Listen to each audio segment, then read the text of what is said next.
The Sports Bar with Danger and Battaglia. Somewhere, Jamar Chase and CeeDee Lamb are smiling. Touchdown! Justin Jefferson!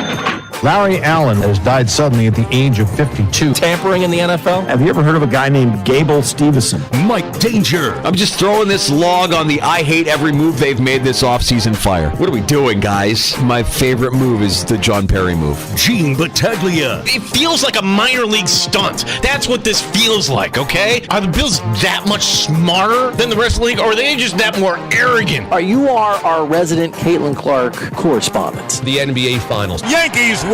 Tommy Pham. And the Florida Panthers are going to the Stanley Cup Final. The Panthers are Eastern Conference champions for the second straight year. Yo, Canada, how you living? Here's the finish. 2-1 Edmonton. This game, this series is over. Edmonton's heading to the Stanley Cup Final. 95.7 FM and AM 950 The Fan, Rochester. A very good afternoon to you as we welcome you on into the Sports Bar with Danger and Battaglia, Rochester's only local sports talk show. Thanks for tuning us in at 95.7 FM, AM 950. Punching this up on your phone and the free-to-download Odyssey app, your smart device, when you ask it to play 95.7 The Fan. And we've got the video stream up on our YouTube channel at The Fan Rochester. Like and subscribe while you're there. You can also watch the stream on Twitch, twitch.tv/The Fan Rochester. I'm Danger, that's Battaglia. Just so many platforms you can consume us. That's right. We have to keep up with everybody. I mean, look, you have to be everywhere or you're nowhere. So we're doing our part to make the show as easily consumable as possible. We've got a fun afternoon lined up here in the Sports Bar, Gino. Yeah, we do. As if you're watching right now, you see Mike Danger wearing his Amerks sweatshirt. That was from the Military Appreciation Night. One of my favorites. Yeah. We are reporting that the Amerks are closing in on a search for a head coach. So what does that mean? Kevin Adams has apparently narrowed his list down, and he hopes to finalize on a decision. Who knows? That could be by the end of the show today. We've heard names. Hopefully we get an announcement here shortly. It's just coincidence. I mean, I wasn't expecting to break any Amerks news today, but here we are. Well, you're doing that, and there's Dandalorian wearing all his purple regalia today for no reason. Like, hey, it's Justin Jefferson day. Back to what you were saying about guests today. Yeah, we have some fun guests lined up. As June 1st used to mean it was a benchmark date in the NFL. Maybe not so much anymore when it comes to the salary cap. However, for the Buffalo Bills, Tre'Davious White comes off the books. So what could be next? Let's kind of look at the Bills cap. Greg Thompson does as good a job as anybody when it comes to the Buffalo Bills cap. He's from Cover One. He'll be joining us at the top of next hour. Okay, very good. And joining us later this hour, we'll talk to the host of Hick at Night on the Infinity Sports Network. We've had him in here in the past. Ryan Hickey stops by the Sports Bar. Who was not on last night. So he took the night off. This was his Mother's Day present to his mom. They live in the tri-state area, and the New York Liberty were hosting the Indiana Fever. Yes, Mom wanted to go see Caitlin Clark, and that is a must-see ticket. I think it's great timing because to me, like, what's the story today? We could talk about the NBA Final. We could talk about Edmonton and Florida if you wish. To me, it's how Caitlin Clark is kind of getting treated, and she really didn't show up last night either. Ryan Hickey will get his thoughts. The host of Hick at Night, Infinity Sports Network, coming up. 866-4FAN if you want to pull up a stool and join us. 585-866-4326. Also on X at The Fan Rochester. If you'd like to engage with us via tweet, we can do that as well. Yeah, back to New York. And, I'm punching around last night. I got done doing all my kind of like around the house work right around 9:30, and I'm flipping between the Sunday Night Baseball offer. I mean, let's face it, like there's a little bit of a lull in this. We've been spoiled with the playoff action that we've had for the last few weeks, which I'm surprised that the NBA didn't want to keep the ball rolling. That would have been a perfect time yesterday. Hey, here's game one Sunday evening, but you realize why they do it. It's the same reason why the NFL makes you wait 2 weeks, because the people that attend these games, there are some fans. There's a lot of corporate people. They want to make sure that everything is in place. So we got to wait till Thursday for game one. I'm a Fubo guy, so I don't have Turner, and I didn't get get the chance to watch any of the Edmonton-Dallas series, but I kind of had a thought that, Edmonton could close that series out. They'll probably do so. They did. So I'm flipping between Sunday Night Baseball, and then I'm looking to see what other live action is going on. I'm like, Caitlin Clark is in New York City. Let me check out a little bit of this. And I've been open and transparent. Like, the WNBA was never my first choice for programming, but now it's become a choice, and I think that's progress. I think the idea that it's on my guide and I see it and I'm like, it feels like the WNBA is on more now and more easily accessible than it's ever been. And I know that a big part of that is because Caitlin Clark is in the league and she's this dynamic scorer that everybody wants to see. She's a hot ticket.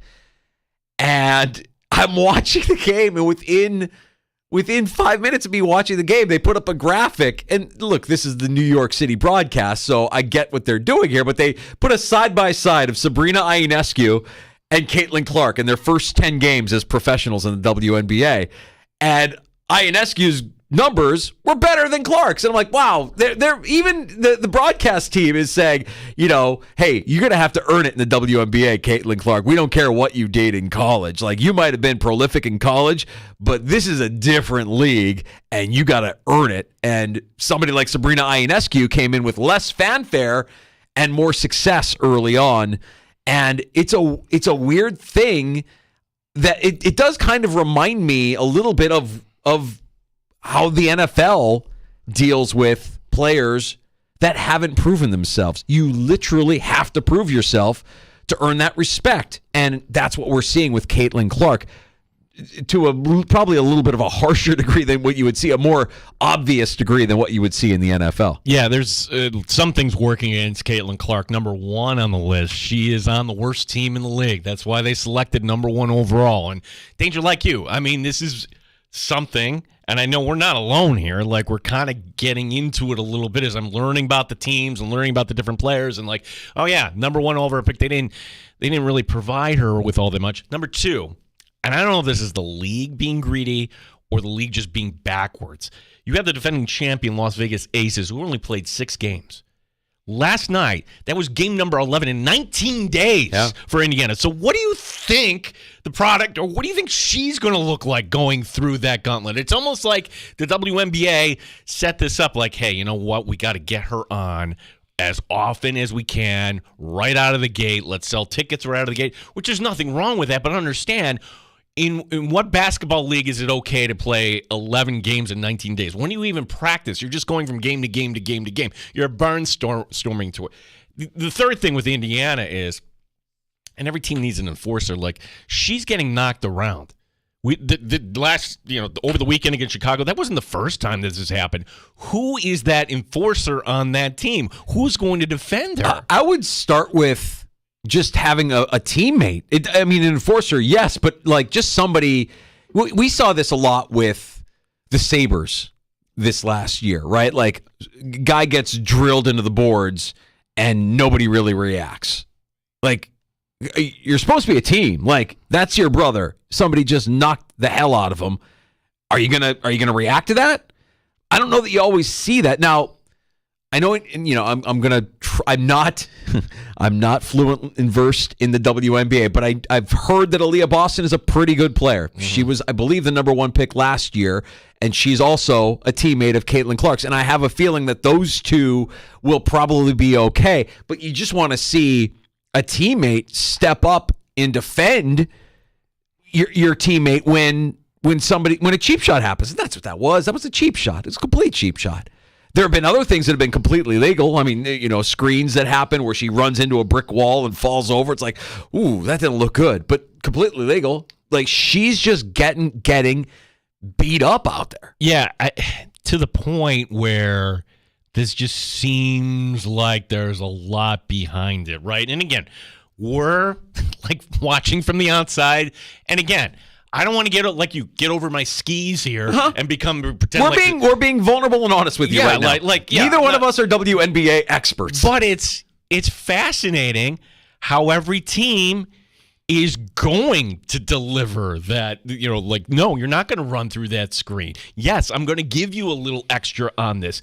And the comments it was Sue Bird, I believe it was, like, draft night, talking about, hey, you're in the women's league now for Caitlin Clark.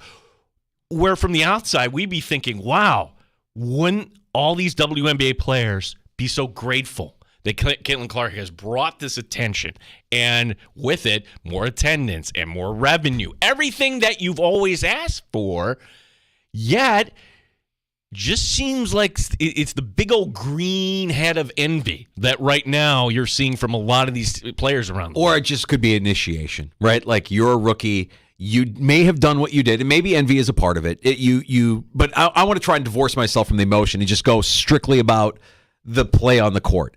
You did what you did in college, and what you did during college was spectacular. But you are now playing in this league, and you haven't done anything. You need to prove that you can do it here. And this is a big test for Caitlin Clark. I mean, she is being opposed more than she ever was and challenged more than she ever was during her time at Iowa. And it's a different game. She's learning it. And it's hard to watch because we want to see her be great, and she's struggling. And that struggle makes it a challenge. And that's inevitably why I end up going back to the baseball game, because her teammates are struggling. The game doesn't have the pace that I want it to have. There's, a missed shot here or an easy layup here. Whatever it is, that gets me frustrated, and then inevitably I go back to my comfort zone of, baseball's on. It's Sunday night. Yeah, of course. Yeah, I mean, last night she's 1 of 10 from the floor. Yeah. That's ugly. Yeah, that's terrible. And just kind of prepping on this, you read what's being said out in Indiana, and there's an analogy that I don't know if it holds true or not, but it's interesting to me nonetheless, because here's Caitlin Clark, heralded number 1 overall pick, and out of the gate, she's not so good. Team's not really good. Indianapolis once had a number 1 overall pick. Peyton Manning. And he led the league in interceptions his rookie year. He was really not good. Yeah. Took him a little while to get going. Yeah, that's the optimistic view that I think Indiana fans have in general. Like, because you've seen it before, you can say it again. And I think inevitably she's going to be fine. It's just not going to happen overnight for Caitlin Clark in the WNBA unless the WNBA somehow modifies their rules to a point where, which would never happen, right? Like, you could see rule changes in the NFL that clearly benefit the quarterback, but it's not like they're going to make rule changes in the WNBA to clearly benefit Caitlin Clark, to get Caitlin Clark more wide open looks. She's going to have to earn everything, which, in college was a little bit easier for her to do. Or maybe it's the opposite. Again, maybe that's the opposite. Like, this is not going to be any better here. She's on a bad team, and she is actually the WNBA version of Jimmer Fredette. Like, somebody who could light it up in the college, and oh my gosh, somebody who's going to be fantastic, but then the skills don't translate when they actually have to face defense. Yeah. Well, we'll have Hot Take Hickey on with us. Ryan Hickey will stop by the sports bar in about 10, 15 minutes or so. Gino, there was also another story today, and I as soon as I saw it this morning, I got excited because I was like, whoa, if this happens, Mr. Krabby Ass is going to have to make a decision. Well, look, Pete Guelli putting out there, he is the new COO of the Sabres and the Buffalo Bills, and as he should, when the stadium is open, the Buffalo Bills want to put in to host the NFL draft. Yes. To which I would say, fantastic. I'm all for things that bring people and tourism and dollars to Western New York. And the bugaboo had always been, well, it's the weather. Really, like in May, it's a little sketchy. In April, still sketchy, right? And I always had this vision of, well, could you put it downtown Buffalo? Could you actually do it in Niagara Falls and have that kind of visual? And well, we've seen it done in other NFL stadiums. We're going to see that out in Green Bay next year. We saw it at Jerry World. Why not put it at the Bills' new stadium and just make this a whole celebration? So, yes, why I was called Mr. Krabby Ass. Yeah, we got to tell the backstory. I'm not just calling Gene Mr. Krabby Ass out of the blue. No, but it gives you license to call me Mr. Very Krabby funny. Ass. Yeah, like it is the night of the draft, right? And they're having the drone shots. And how many people? I don't have the exact number. But over the weekend, there was 750,000 people. So on the opening night of the draft itself, drone footage, people just standing around, miles and miles of people in downtown Detroit, and everybody, wow, this is fantastic. Wow, I would like to be there. Wow. And I just pointed out, like, why? Like, what is it? This isn't a concert. No one's entertaining you. This is not actually a game. You're just kind of standing around. What's in it for you? Just kind of ask that question.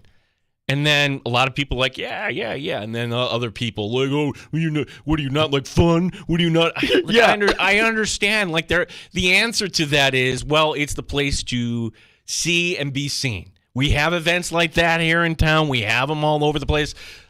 Look, the Lilac Fest may be something for you. Yeah, sure. This is the sports version of that, right? Everybody going out to see and be seen. Gene Battaglia, not a festival guy. So I didn't put this on air. I put it on X. Well, picking this up on X was our nighttime show, BetMGM, Trista Crick. She didn't say it. Nick Ashew, he didn't say it. It was Ryan Horvat who called me Mr. Krabby Ass for the take. Yeah. And then all of a sudden my phone starts blowing up like, hey, Mr. Krabby Ass. Oh, I know that guy. Yeah, that's Mr. Krabby Ass. I want to get the audio. I got to find the audio of them talking about your tweet regarding the draft in Detroit. Look, if it happens, I'm with you. Great for Buffalo. It would be a lot of fun. You keep your fingers crossed and hope that the weather in late April cooperates, because we've been through stuff and we know that late April could be wonderful. It could also be snowing. And by the way, if it's snowing, I have no doubt in my mind that the Pagulas would ask fans to shovel the stadium out and then help build the stage so that the NFL draft can proceed in our city. We're not going to actually pay people to do it. We're going to pay the fans $20 an hour if you guys can come in, help build us a stage so that the NFL looks good. What would television want? They would want the snow, right? Like, hey, we're up in Buffalo. I mean, yeah, if you want to, I mean, what would be more stereotypical than the draft coming to Buffalo in late April and then Buffalo getting crushed with a snowstorm? Well, it's possible. But when the draft was in Cleveland, it was all gray and everything. They really didn't because that's it was, the likely scenario. Right. I think most likely is gray and dank, kind of like a lot of days in April are. But it could be perfect. Saturday, like, go back to Saturday. The Saturday was perfect. You could get a day like that in late April, then I think you would sign up for that time and time again. It can happen, Danger. So I'm glad the Bills kind of raised the flag here on this. And no, we're never going to get a Super Bowl here. You didn't go the dome route, which I'm fine with, but that precludes you from other events. But the NFL draft, that is something absolutely that should be coming to Western New York. So it's not for me, but a lot of people that night. Will you go? Well, are you telling me to go, or am I getting paid? What is the? All right, so here we go. So you're only going to go if you're getting paid to cover? Yeah. You wouldn't go just to go. I'd go just to go. I think I'd go just to go. Well, yeah, I'm looking at it through our other responsibilities here at the Fan Rochester, because usually draft day is kind of a big deal. We're out. We'll end up, if we're fortunate enough to be here and on the air in 2028 when the Buffalo Bills get their NFL draft, I would reach out to our friends, our partners, our Odyssey sister station in Buffalo. I would reach out to WGR and say, hey, you guys planning on doing anything live? And can we hitch a wagon to whatever it is you guys are doing live on site? And then you and I would probably do our show on site from the draft, I would imagine. Yeah, peek behind the curtain. Danger and I, we still live in this week-to-week mode. Like, somebody's going to knock on the door. Hey, guys, time's up. Time's up.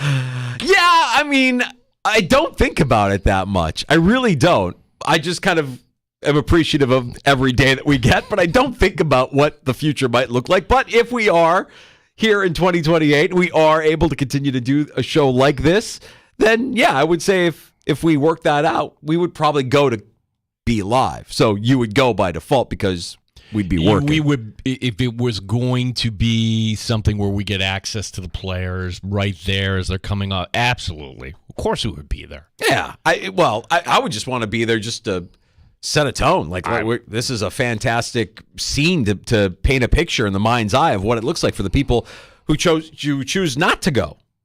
I think it's if they get it with the new stadium, and this is after we've had the stadium for a couple of years, and I imagine all that development that they're talking about around the stadium would be, within the 2 years of the stadium opening up, everything will be like self-contained. Everything is there, right? It's either that or it's going to be a gigantic disaster. One of the two, and they're asking fans to help build a stage in preparation for the NFL draft coming to Buffalo. You know that ask is coming.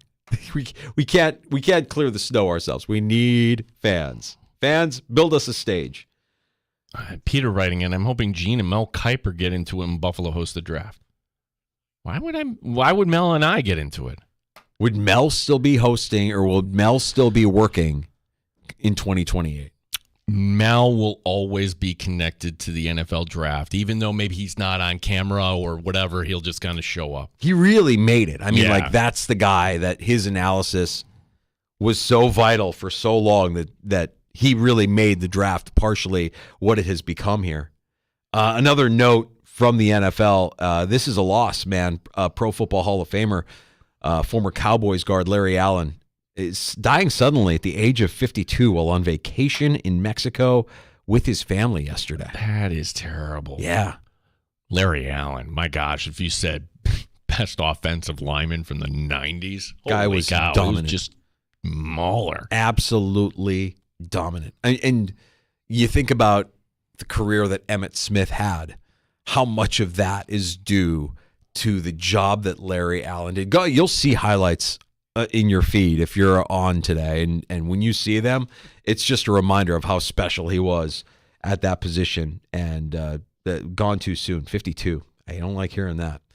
Ryan Hickey is the host of Hick at Night. You can also hear him as part of the JR Sport Brief weeknights here on the Fan Rochester, part of the Infinity Sports Network. He will join us next. We'll continue that Caitlin Clark conversation, the guy that was there at Barclays yesterday to kind of check out the Liberty and the Fever. Ryan Hickey next on the Fan.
Sports update. Rochester Americans getting closer to hiring a new head coach. The Fan Rochester reporting that GM Kevin Adams of the Buffalo Sabres has narrowed down his list, and he hopes to finalize things soon.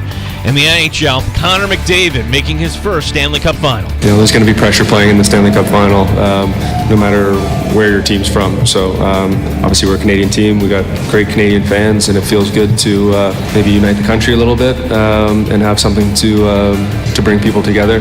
Edmonton in Florida, Game 1 of the Cup Final coming up on Saturday night. Justin Jefferson getting a new contract.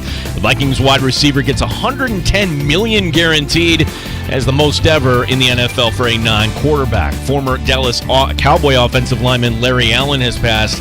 Allen was 52. Gene Taglin, the sports leader, 95.7 FM and AM 950, The Fan, Rochester. The beer is cold and the wings are hot. You're in the sports bar with Danger and Battaglia on the sports leader, 95.7 FM and AM 950 The Fan, Rochester. You can hear Ryan Hickey on the Infinity Sports Network, Hick at Night. Also part of the JR Sport Brief here on The Fan, right after the sports bar starting at 6 o'clock. Good to have you back into the sports bar, bud. I wanted to start in your backyard there. Big WNBA matchup last night with Caitlin Clark at Barclays. Tell us a little bit about your story there, what got you into that game, and because we know that there's a bit of a backstory to that, and what was your takeaway from that outcome last night with the Liberty taking care of the Fever? Yeah, fellas, first of all, thanks for having me on. Always a blast to talk with you guys. My mom, I'm sure like most people in the country, big Caitlin Clark fan. So wanted to see her. She comes, I think this is the last time she came to our neck of the woods in Brooklyn was last night. So my sister and I ponied up, paid the money, upper tank, where the Nets play Barclays Center, to go see her. So that was very cool. That's how we got there last night. Little Mother's Day gift a few weeks later. And the big takeaway, honestly, outside of seeing her, which, I mean, go figure, she has her worst game of, you could say, her college and pro career combined last night. But I thought what was really cool was the fact that, like, the Liberty fans themselves were unbelievable. That place was filled, and I'll be honest, going in, I thought it was going to be mostly because of Caitlin Clark. You know, here, just people want to go see her. Last time she'll be here, at least in the regular season, with the Fever going, last time she'll be here this season.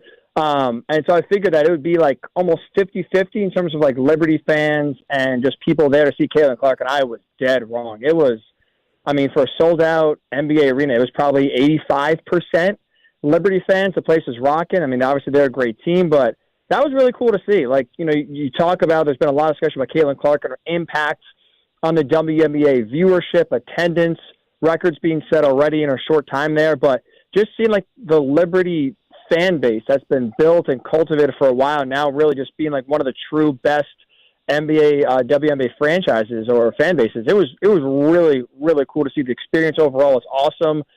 Even with Caitlin Clark, like I said, hitting one shot and having the worst game of her career. Yeah, 1 for 10 from the floor.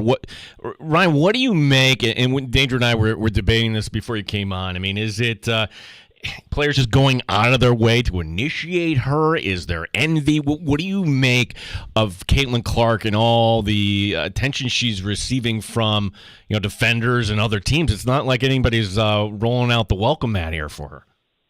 Right. I mean, like you guys have talked about, it definitely, I think it's a mix of a lot of things. It is definitely, like, without a doubt, there's some jealousy involved. There's some envy. I don't want to say, almost in a way kind of used as anger, but if you kind of like, because it makes sense if you think about it, right? She has been praised as like the savior of the league. So like, if I was a WNBA player that was not Caitlin Clark, I would view her like, screw you. Like, I've been here, I've been working hard, I'm a good player. Like, you know, we're not all chopped liver just compared to you. And so now I think it is like every single time, because there are so many eyeballs on her and the game she plays, now there are more fans going and tuning into these games than ever before. I think it's players, you know, in part trying to send a message. I think the word initiate, I think, is honestly perfect in terms of like, welcome to the league. I think we saw that on Saturday, especially there with the hip check. I think it's kind of definitely going out of their way to kind of send a message of just like, hey, you know, this is not going to be like college. We're here to rough you up a little bit. But I think it's also like a good thing for the league because I think it does create reason to watch. It creates buzz. It creates rivalries. And I think it does make she forces other players to raise their game, which is an overall good thing for the league. Where if now every big game or every game she's in, everyone's trying to beat her, make her look bad. It just raises the level of the rest of the team she's playing and the rest of the players in the league, which I think overall is a good thing. It is a little sad to see that she has to kind of take the brunt of it. But I think so far she's doing a good job of just kind of keeping her mouth shut, just kind of taking it and learning and moving on. But I think there's definitely jealousy, definitely envy. But I think at the end of the day, it is a mix of a few things. But I think overall for the league, the growth, the attention, I would say it's a good thing. Ryan, what is your takeaway on the rest of her team and her teammates? Because, there's a lot of discussion today that the Fever need an enforcer. And I would say, well, yeah, maybe, but what about just teammates sticking up for her? Do you get the sense that if there is resentment, that it might even reside as near to her as her teammates? Or do you see her teammates standing up for her when she gets roughed up or when a cheap shot occurs like we saw on Saturday night? I'm glad you guys are talking about that because I do feel like that's kind of like one of the issues that's maybe not like, I think to me that's more interesting than even just like other players trying to like make a name for themselves or kind of go after her a little bit. Because like, even like last night, there was no cheap shots. She got like one hard screen that like she hit her head and kind of forced to leave the game after that. But it wasn't like anything dirty, just a tough screen. Yeah. But like even like going back to Saturday with the hip check, like Aaliyah Boston was the inbounder. She after the hip check, she kind of walks over. She picked her up, so it's not like she just ignored her. But it's like there's no like if you really cared about someone and you saw that was a dirty hit, right? That was just a dirty play that's not a basketball move. Dude, I don't. At this point, knowing and seeing it so much now in 11 games, like someone's got to break. Someone's got to do something just to send a message like we're not going to take this. We got her back. And I think that's been missing. I do like even if Aaliyah Boston goes and pushes her, just like someone saying something. It's get in her face. Right? Like it is a little shocking and honestly a little concerning that it's almost just like, oh, she got knocked out. Okay, I'm gonna just go jog over here, pick her up, and like let's move on. Like I don't know. Like I really hope not. I guess maybe that's what I'll say. I hope the worst team in the league is not resenting Caitlin Clark and is not, jealous of her or upset that, she's getting all this attention because the team stunk last year and no one was talking about them for a reason. I hope that does not go to her teammates. But like the more you see these hard fouls, borderline cheap shots happen to Caitlin Clark, and the more you see no one like even just furrowing a brow. It's like, what is there something else going on here? It's definitely weird. And I'm like, someone's got to do something soon. Otherwise, like, I think real questions about like team camaraderie and like, do they hate her has to be brought up. Ryan, as Sabres observers up here in Western New York, we can recognize this. I go back 2 decades to, Ryan Miller getting run by Milan Lucic of the Bruins, and then nothing happens. So, that applies to all sports. You got to stick up for your teammate. Ryan, you're down there in the city, and we came within a couple games, I guess, of getting our dream matchup, which would have been the Rangers and Edmonton. And I didn't expect Edmonton to rise up the way they did against Dallas, but Florida right now just looks like the team. What do you think we're in for here in terms of the Stanley Cup final? You said it last, and I think you're 100% right. Florida looks like the team. It pains me to say it. They're just so good. They're so good. They're physical. They can score. They come at you in waves. I compared one of the games. It was game 4. It's actually ironic. The last game, the Rangers won in overtime. Last Sunday, won 5-4. And like where ESPN just throwing the shot attempts down your throat, and it was like 108 to like 36 or something like that was the final, somewhere in that neighborhood. But like watching that game, even though the Rangers won, it felt like I was on death row, like a firing squad, because it's just nonstop, relentless pressure, relentless shots. You want to dump it in their zone, they get it out there ASAP. Like they make sure if you do get a shot off, it's one and done. They don't, or I should say, they rarely get pinned in their own zone, for extended amounts of time. So they're always having fresh legs on the ice. Offensively, they body you around. They take the puck in the neutral zone. They take the puck in your own defensive zone and create chances, recreate chances. Like Igor Shesterkin was tremendous this whole series, yet the problem is when he's facing so many shots and the other, the Rangers are not scoring, their big guns go quiet, you can't win that series. So I know Edmonton is the best player in the league.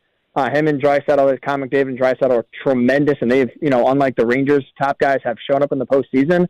But this just feels like with to the up and down play from Stuart Skinner, this just feels like I'll say Panthers in 5. I think their physicality, I think their relentlessness is just too much, even for the skill and offensive prowess of the Oilers. Ryan Hickey is the host of Pick at Night. You can hear him on the Infinity Sports Network, part of the JR Sport Brief as well, here on The Fan, starting at 6 o'clock. right after the sports bar. Ryan, I'm in a text chain with a bunch of friends who live in New York or around the area, and they're still talking about the series. They're still talking about the end of the season. It was a memorable season for the Knicks. It was a memorable little postseason run there before they just kind of ran out of steam. So I guess my question is, what are people in New York talking about in terms of what could be next for the Knicks here this off season, and how much optimism do you have that they're able to go even further next postseason should they find themselves there? There's a lot of optimism. I think the biggest question right now is circling Julius Randle, and I would say, like, with just a raw poll, probably at least, I would say over half the fan base would trade Julius Randle, and I would too. That's a big question. Like, I think you saw this postseason. Look, they got run into the ground injury-wise. I would say it's more bad luck. I don't think it's anything with Tom Thibodeau's coaching or his, style of playing a lot of guys, a lot of minutes in the regular season. But I think you saw, like, they have the depth. They have, like, Jalen Brunson absolutely is a guy that can win you a championship. I think there was fair questions about that in the past. I think this postseason run kind of put all those doubts to bed. They have good depth. Josh Hart, Dante DiVincenzo. Isaiah Hartenstein's going to be the tough one because he's a free agent. He, with his strong playoff push, is going to get a big-time deal. So the Knicks may be in a little trouble in terms of trying to re-sign him and keep him around. But a lot of optimism. It's kind of weird because, like, also how they went out. Like, they did go out in the second round. They did not make the conference finals again. And they lost to a team in Indiana that, I mean, I had a lot of confidence they would beat. I think a lot of people had a lot of confidence they would beat. Then you lose at home, Game 7, the way they did. So it's like, it's weird that with how they went out now a few weeks removed, like, you look back and say, oh, wow, like, that really stinks. But, like, there's so much optimism in just part because it's, like, acceptance of just, like, okay, like, and they got hurt. They kind of, lost more because they just had so many guys injured. And I think that's a big reason why, like, this core kind of showed you going forward, they could be a real contender. I think their toughness and physicality can push Boston. I don't think anyone's right now scared of the Bucks. So now, really, the big question is, can you move off of Julius Randle just to get a better and efficient score into that fits around Jalen Brunson than kind of almost them two fighting over the ball at times? But there's a lot of optimism right now in terms of the Knicks going forward. Yeah, I mean, Ryan, we know New York is it's a Knicks town, right? And we also know, if I had to ask you the question, in the last 5 years, who is the most divisive figure in New York professional sports? I would lay out an argument, even though they're not the team in New York when it comes to basketball. I would lay out for Kyrie. I think what Kyrie and you could say the other two knuckleheads on that team, how that never worked. But now that you look, people put up with Kyrie because of the talent and what he's doing for Luka here. So a lot of people high in the Celtics in this series, but you look through the gauntlet that Dallas has gone through and what Kyrie is doing here. What are your thoughts here on Kyrie and Luka as they're going to Boston here for Game 1 Thursday? I can't believe it. I'm about to say these words. I trust Kyrie. Like, yeah, I those words I never would have envisioned saying in my life again, really, after the first year in Brooklyn. I didn't really trust him towards the end well, actually, no, I take that back. After the first year in Boston, really, when Game 7, no show on the bench with an eye injury. And then just from there, he did not fit in well with that young core of Tatum and Brown. Almost seemed jealous, goes to the Nets, does his own thing. I mean, it doesn't seem like he even cares about basketball. I made fun of and criticized the Mavs for trading for him, then missing the playoffs, then deciding to double down and bring him back and not just get off a bad investment this past offseason. There was no reason to believe he would be the player he is now, or not even the player, just be the good teammate he is now. There was no reason to believe that would ever be the case after what we've seen the last 5 or 6 years. He deserves credit for, I don't know what changed. That's still a mystery in terms of why all of a sudden he's not a distraction, why he's actually being selfless instead of selfish. But he's a big reason why I'm believing I think Mavs are going to win the series. I think Mavs are going to win in 6, in part because, like, one thing that I don't trust with Boston is the fact that they don't feel like they lock in all the time. Like, they lose focus. I think these two teams are very even. But I do think they struggle with the fact they just don't have that killer instinct. Like, they just don't, like, when a team is down and you could just put them out of their misery, they just kind of like, oh, okay, like, whatever, Donovan Mitchell's not playing, or Jimmy Butler's not playing, or, Tyrese Halliburton's not playing. Okay, we'll just, we got this game. The other team is going to lie down instead of just going out there and imposing their will on them. And Kyrie, along with Luka, they have done that. They have gotten better this postseason. They've, anytime you have a chance to step on the other team's throats, they've done so. They've been clutch. They're great fourth quarter players. I can't believe how good of a teammate, forget players, how good of a teammate Kyrie has been, where Luka, right, is the main guy. He has the ball in his hands a ton. But I think Luka also deserves credit as well, because Kyrie does need the ball in order to be effective. Luka's not, he's been one of the most ball-dominant guys in the league since he's gotten in there. And this year, especially this postseason, he has, I feel like, given the ball up more than I've ever seen. And he himself is like, okay, you know what, Kyrie, you take this here. You run it. You get the star. You can, run the next few sets, and he has no problem with it. They both deserve a lot of credit. But, yeah, with Kyrie, I'm shocked at this turnaround of him now all of a sudden going from selfish to selfless. Ryan, mandatory mini camps on the horizon in the NFL. You're in the heart of the Big Apple. You've got two teams there that have no shortage of offseason storylines. So I wanted to get your take on the Giants and the Jets. And the word out of the Giants is that they're expecting Darren Waller to retire. And what's the talk been around the Jets? We talk about optimism with the Knicks. I have to imagine that if Aaron Rodgers is healthy and the moves that have been made this offseason, that there's once again optimism for the Jets, or are people just saying, we're the Jets, and we're not really buying into it until we see it? I guess this makes sense if you're a Jets fan. There is definitely optimism. And at least for me, maybe it's easier because I'm a non-Jets fan to see it. But you take a step back, this feels like almost like deja vu. I get last year why you're excited if you're a Jets fan. Aaron Rodgers coming in, saving the day. They had a lot of questions outside of just Aaron Rodgers himself and how he plays as a 39-year-old, the offensive line, everything else. Obviously, we only saw 4 snaps in last year, but I think those issues would have really hurt the team going forward. Now, to Joe Douglas's credit, did a better job at addressing the offensive line, which is, I think, the biggest concern going into this year as well. I still have questions. I don't think the Jets are going to make the playoffs this year. I'm not sold that Aaron Rodgers coming back at 4 years old off a torn Achilles is going to be back to the MVP level Aaron Rodgers we saw the last few years. So I have questions about his play alone, let alone the offensive line still, how they're going to come together, and some other weapons outside of Garrett Wilson as well. But there's optimism here. Like, there's a lot of excitement about the Jets. There's a lot of people kind of saying the same things they said last year when Aaron Rodgers got here, and almost forgetting whatever you want to use, word you want to use there, forgetting that this is a 40-year-old with an Achilles injury coming back from. Let alone, by the way, the other distractions this guy has done. We talk about Kyrie being a bad teammate. Anytime you almost forget about Aaron Rodgers, there he is doing another podcast.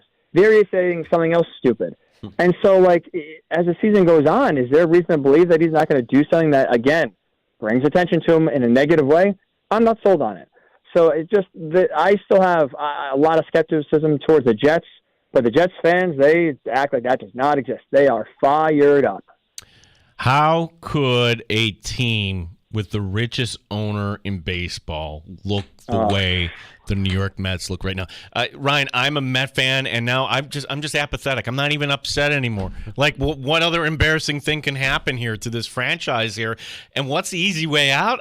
I don't know. Just get rid of everybody. That would be my solution. Like, hey, anybody want Pete Alonso? Anybody want anything? Like, I would listen to offers on every New York Met right now. You are sensible. You are absolutely correct. I hate myself because I am irrational. With the Mets, even yesterday, I'm getting fired up. They're down 3-0. They come back. Okay, here we go. They're going to win this game. They're going to win a series for the first time in forever, and slowly start to dig themselves out of the hole they put themselves in. I looked at the Phillies from 2 years ago. You look at some teams, the Nationals a few years ago started 1934, winning the World Series. It's not about how you start, it's about how you finish. So okay, some good teams have been bad out of the gate. They've turned it around. And every time my optimism is maybe this is a turnaround. Maybe this is a good sign.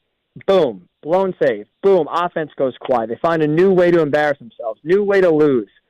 I can't. I hate myself because I do it to myself. The Mets have given you every opportunity, forget past years, this year, to say, this ain't it. It's just infuriating. Even those that watch the game and call the game on a daily basis. Yeah, we have this queued up here. And we have a joke because Mike Danger, was a great music guy, right? Music radio. Came up in music radio.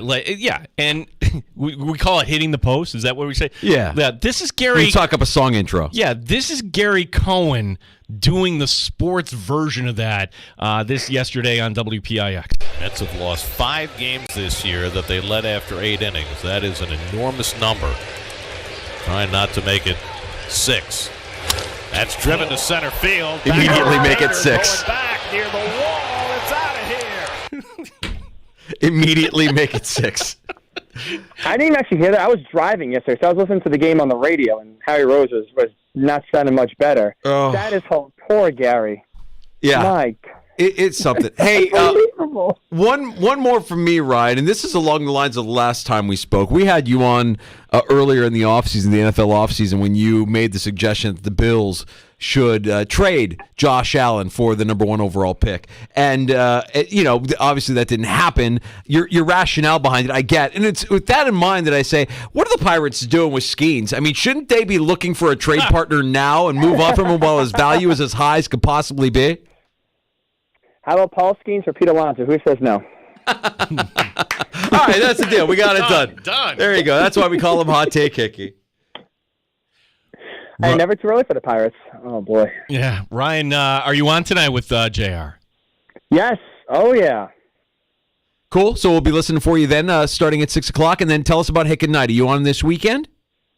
Yes, I'm this weekend, so very excited. I'm sure we'll be talking, even though it just happened today, still there's a lot of fallout going forward with what it means for the rest of the league with Justin Jefferson's contract. I'm sure that, Caitlin Clark discourse is going nowhere whatsoever. So, yeah, this Sunday should be a lot of fun. Excited to be back after taking yesterday off. So, should be good, should be fun. And tonight's show, JR, is going to hit on a lot of those topics that we're going to hit on probably on Sunday, too. Yeah, you'll hear him part of the JR Sport Brief tonight, too, 6 o'clock. Ryan, appreciate the time. Let's do this again. Always a pleasure, fellas. You guys are the best. Thanks so much. Thanks, buddy. Ryan Hickey. Hick at Night, weekends on Infinity Sports Network. JR Sport Brief tonight starting at 6 here on The Fan, Rochester. Love having him on with us. That audio is priceless. I mean, that call is spectacular. That's the when the broadcast gods just smiting the New York Mets. After 8 innings, that is an enormous number. Trying not to make it 6. That's driven to center field. Back goes Bader, going back near the wall. It's out of here. So that was the top of the ninth. The Mets were leading 4-3, and then all of a sudden they're not leading. 5-4. It's top of the ninth, top of the eighth. That was the top of the ninth. Yeah. They had 5 blown leads after the 8th inning. Most in the majors. Let's not make it 6. Boom. There it is immediately. 6. For you and everybody else who likes the puck fun, not so fun now, right? When your team is this bad and this embarrassing, and that's it. That's tough, man. That was a tough one. And then you've got Catalana pointing it out on X. I mean, that is... He is not going to let his foot off the pedal. No. For Philadelphia fan, this is their time. Philadelphia, like the city that always looks at New York under any scenario and just wants to be New York so bad but can't be New York. There's a little bit of rivalry going on between those two. Appreciate Ryan stopping by the Sports Bar, sharing some thoughts. We get Greg Thompson joining the Sports Bar next. We're post June 1st now, so we've got a little extra cap space to discuss with the Buffalo Bills. What will or can the Bills do with that extra space? What do you think Brandon Beane has in mind? We'll talk to Greg Thompson of Cover One here in just a few. We'll also get to some takes on tap, all on the way in the Sports Bar. It's Danger and Battaglia. Glad you're with us here on The Fan Rochester.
W239BF Rochester, the sports leader. 95.7 FM and AM 950. The Fan, Rochester, an Odyssey sports station.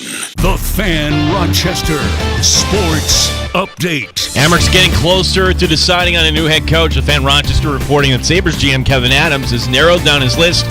He hopes to finalize things soon. In the NHL, Edmonton and Florida, Game 1 of the Stanley Cup Final coming up Saturday night. Oilers head coach Chris Knobloch on his opponent. Obviously, getting to Florida is a long trip. We'll probably have a couple days off, get in a couple practices before we play on Saturday. So we'll probably have the players come in later and kind of get in some video and kind of prepare them for Florida. Justin Jefferson getting a new contract with the Minnesota Vikings, $110 million guaranteed, as the most ever for a non-quarterback in the NFL. Former Dallas Cowboy offensive lineman Larry Allen has passed. Allen was 52. Rochester Red Wings open a series tomorrow night in Worcester. Gene Battaglia, the sports leader, the Fan, Rochester. The Sports Bar with Danger and Battaglia. Somewhere, Jamar Chase and C.D. Lamb are smiling. Touchdown! Justin Jefferson! Larry Allen has died suddenly at the age of 52. Tampering in the NFL? Have you ever heard of a guy named Gable Steveson? Mike Danger. I'm just throwing this log on the I hate every move they've made this offseason fire. What are we doing, guys? My favorite move is the John Perry move. Gene Battaglia. It feels like a minor league stunt. That's what this feels like, okay? Are the Bills that much smarter than the rest of the league, or are they just that more arrogant? You are our resident Caitlin Clark correspondent. The NBA Finals. Yankees win. Tommy Pham. And the Florida Panthers are going to the Stanley Cup Final. The Panthers are Eastern Conference champions for the second straight year. Yo, Canada, how you living? Here's the finish. 2-1 Edmonton. This game, this series is over.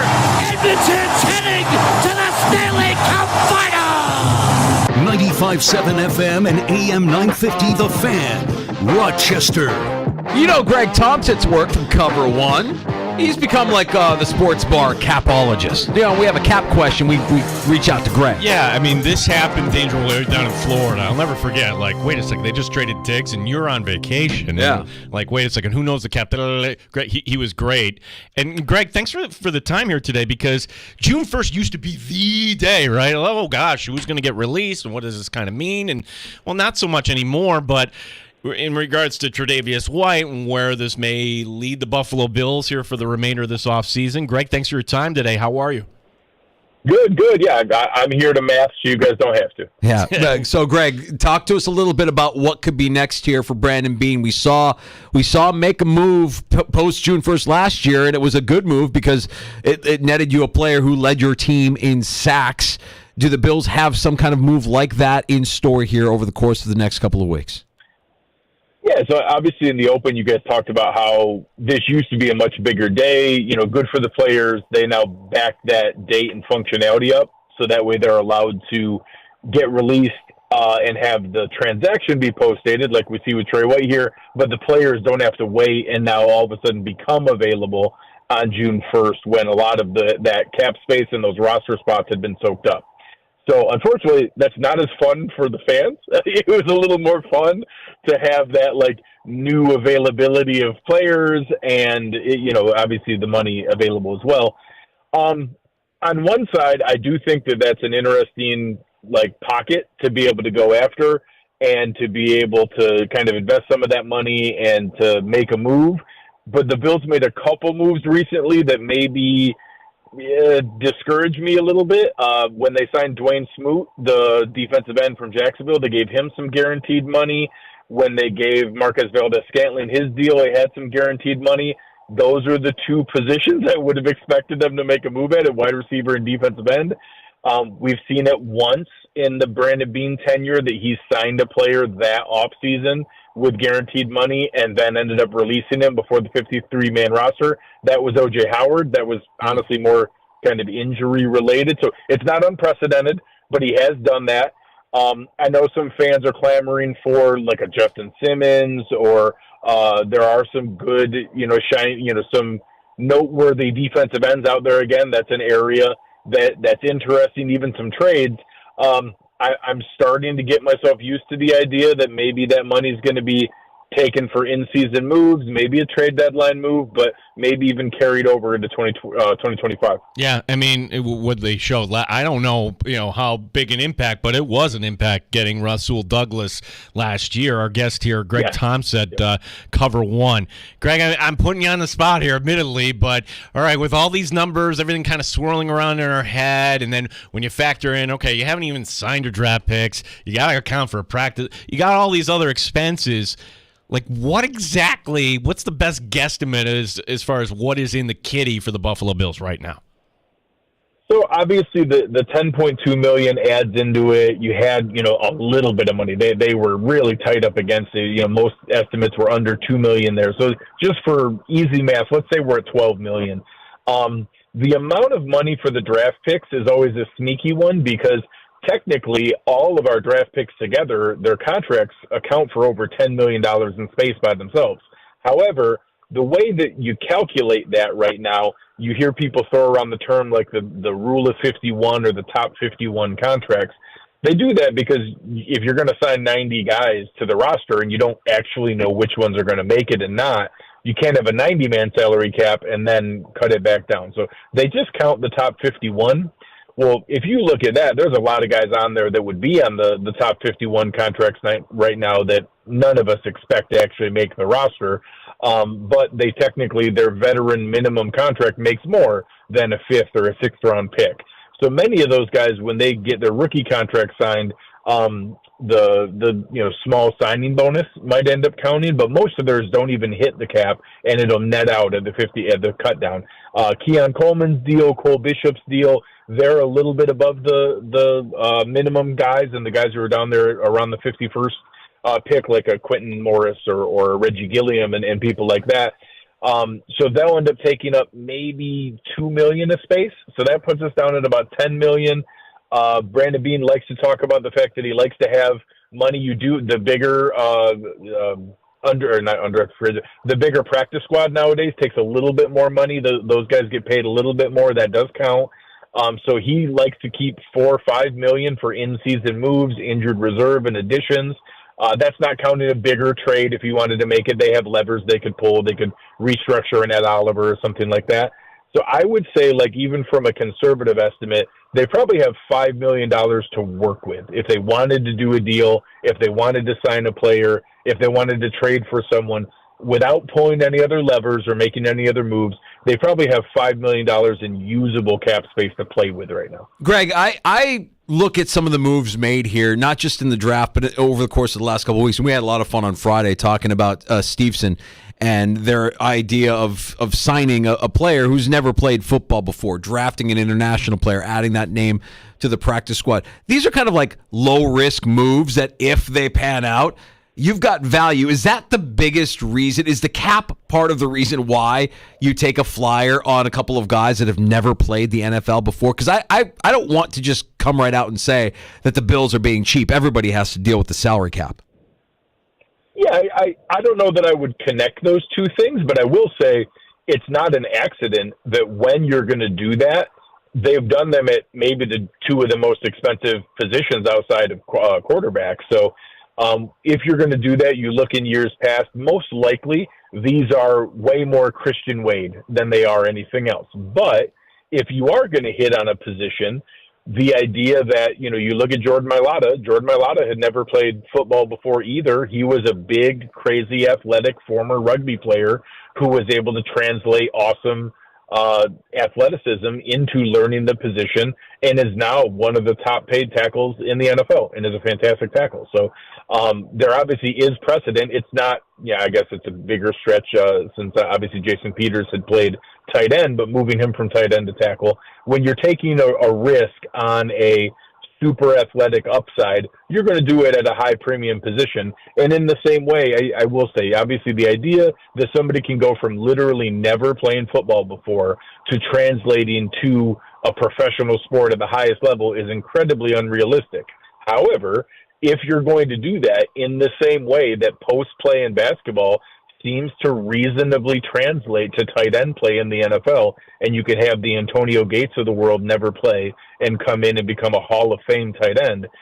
The idea that a world-class, like the youngest gold medalist in history at heavyweight wrestling, could have the elite hand fighting skills and the core strength at 6 foot 275, or I think he said he's at 280 now, that kind of explosiveness, I mean, that is the theory that would translate. So whether it's going to or not, nobody knows. But if you do hit, that's the kind of athlete you take a roll of the dice on, and it would hit at a very highly paid position. So I think those are great dice rolls, because what's the odds your 90th and 91st guys on the roster have any shot of making an impact either way? So now if they do hit, you get a huge upside rather than just Xavier Johnson is a really nice UDFA that I think has a sneaky chance to compete for wide receiver 6 as a special teams role. But what's his upside? What's the highest ceiling he could possibly have? Those guys, at least you're hitting on, could be a very special ceiling if they do hit, even if it's less than 1% chance of happening. Greg Thompson, our guest here from Cover One, who does a lot of work when it comes to the salary cap, so we don't have to, and you don't have to. It's great Greg puts this work in. Greg, last time we had you on, it was oh my gosh, they really did it. They traded Steph Diggs going to Houston, and I always thought, well, for cap reasons, maybe it would be a year later, but now that it's all kind of sunk in, and we look to what the Bills cap may be looking like in 25, especially when you factor in, all right, Von Miller, there's an out there. Just how healthy is the Bills cap moving forward after this year, Greg? So I think that's the trade-off. The reason I was honestly fairly adamant that they were not going to trade Diggs is I didn't think they would do what they're doing right now, which is taking all of that medicine up front. He accounts for $31 million of this year's salary cap. You combine that with the other Black Wednesday moves of Mitch Morris and Trey White and Jordan Poyer and Micah, all the guys who were released that day or were not retained. The Bills have $54 million counting towards this year that's not helping on the field. That's a big number. I was adamant that they weren't going to do that because I didn't see that happening in a year where they're obviously still competing and pushing for a championship-level team. The trade-off for that is all of the benefit comes next year. They get an extra second-round pick. They get a second-round pick from a team that's going to be starting a rookie quarterback, so it might even be a nice second-round pick. And they're going to have all of that cap health ready to go rather than spreading it out. I thought they might even do the Trey White version next year where they split the Stephon Diggs cap hit into 2025 and 2026. So the fact that they took all that medicine now, next year, even with conservative estimates, some of the new TV deals, this new Netflix money from Christmas games, the exploding gambling revenue, the increase in the cap next year, I would be shocked to see it be less than this year. And this year it was over $30 million of an increase. So if you go percentage-wise, you could get almost up to $290 million if we just see the same increase year over year, which I think is about as conservative as you can get. You're talking about $285 million. The Bills are probably in position, even with a small Von Miller move, of probably having $40 to $50 million in cap space. You combine that with there's not a ton of big name free agents coming up. I think we'll have to address Spencer Brown, and we'll have to figure out the cornerback position. Is Rasul Douglas going to come back next year? But, they picked up Gregory Rousseau's fifth-year option. So you're talking about one or two starting spots that aren't already in position, plus having $40 to $50 million to spend. They are looking at, that old cliche of it's not a rebuild, it's a reload. They're looking to reload next year and really be able to add in talent with a very strong stock cupboard. Well, I feel like nobody talks about it, but when you're a team and you carry that much dead cap, I mean, it affects the roster that you put on the field. I struggle to believe that this wide receiving core is better without Stephon Diggs on the field. So my question, Greg, is there precedent throughout the league for teams that carry as much dead cap as the Bills are carrying this year to make the postseason, to have success? Or should Bills fans, prepare themselves for a little bit of regression knowing that they're eating this much salary? So obviously I think there's mixed results there. There's plenty of those that have done it in a truly rebuilding year. The biggest, rising tide that lifts all boats is very few of those teams did it with a franchise quarterback in their prime. So there were years during that Saints run where they took tons of medicine and Drew Brees still carried them easily into the playoffs, into the NFC Championship game. There were years with the Colts that Peyton Manning still brought them forward. There were plenty of years where people asked a lot of questions about who the heck is Tom Brady throwing this ball to, while they were, cutting guys a year early instead of a year too late, as the Belichick cliche would go. So virtually all of the good examples that Bills fans would want to cling to were teams that did it in the, very similar to now, in the middle of the tenure of a franchise quarterback where they kind of had to recalibrate mid-run. But obviously you don't rebuild when you have Drew Brees, Peyton Manning, and Tom Brady. And the Bills are very fortunate to be in a position right now that you don't rebuild while you have Josh Allen. You reload, and that, yes, is this going to be the most talented team that's placed around him? No, but the results can still be fantastic. And sadly, the best example is the one that hurts us the most. The Chiefs made very similar moves and won a Super Bowl in the year that they traded away Tyreek Hill. And that you can, go back to some of those moments in season, even last year, where an awful lot of people were asking some really harsh, critical questions about the Chiefs, but they put it together in the run when it mattered. And that's always possible when you have a franchise quarterback. So obviously they still need to do that. I do think that, it's fair to question, has the division caught up to them a little bit? Is 10-7 or 11-6 more in order than some of the 13-4 years that we've seen? That's a reasonable question to ask, but I still think the idea that they're not, seen as a, Super Bowl favorite. I think they're fourth in Super Bowl odds. They're still seen as the division favorite in Vegas. I think that's a much more realistic view than maybe some of the anxious pessimism of some of the fan base. Greg, as far as the position battles or where the Bills may be looking to add perhaps here, and people, we all gravitate to the wide receiver position, certainly, and maybe the Bills are just throwing a lot of ideas up against the wall and seeing what sticks. Which area, which position group would you say the depth concerns you the most? Is it wide receiver, perhaps a defensive line, knowing that you can't replace that production necessarily from Leonard Floyd? Or maybe it's the corner position, because a lot of positivity surrounding Kaiir Elam, but they're counting on him perhaps to be corner number 3 here. Which position groups could you see an upgrade here in terms of depth? So you checked all 3 of my boxes. I do think corner is the sneakiest one. I like Christian Benford, but he hasn't stayed on the field the entire time. I really like Rasul Douglas, but he's turning 30. That is usually a harbinger of concern at the cornerback position. I'm still open to the idea that Kaiir Elam could have a resurgence here. I know that there certainly wasn't a ton of alignment with him and the previous position coach there, John Butler. So maybe this is a fresh start kind of idea, having new coaching in the secondary and a new defensive coordinator. And there seems to be a bit more lean towards man concepts and the talent that was brought in, both coaching and player-wise. So maybe there's something there. I still would like to have a little bit more there. There's some names out there.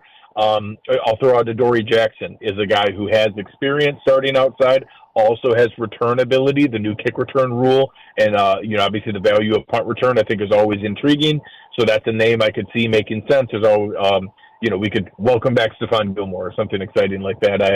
I don't know that that's what I foresee, but you never know. Defensive end, it seems like there's that mercenary group every summer that waits until later to sign. It's out there again this year. There's, Yannick Ngakoue and a bunch of other names that you would recognize. I think that the Bills actually have a decent group depending on what they expect from Von Miller. I think Dwayne Smoot he had 4 straight 5+ sack seasons. He's a viable player. Casey Toohill is a viable player. I think they made some additions there. I actually really like, the draft pick they made, coming out of Troy, and going through that with bringing back Epinesa and adding to Rousseau and Miller.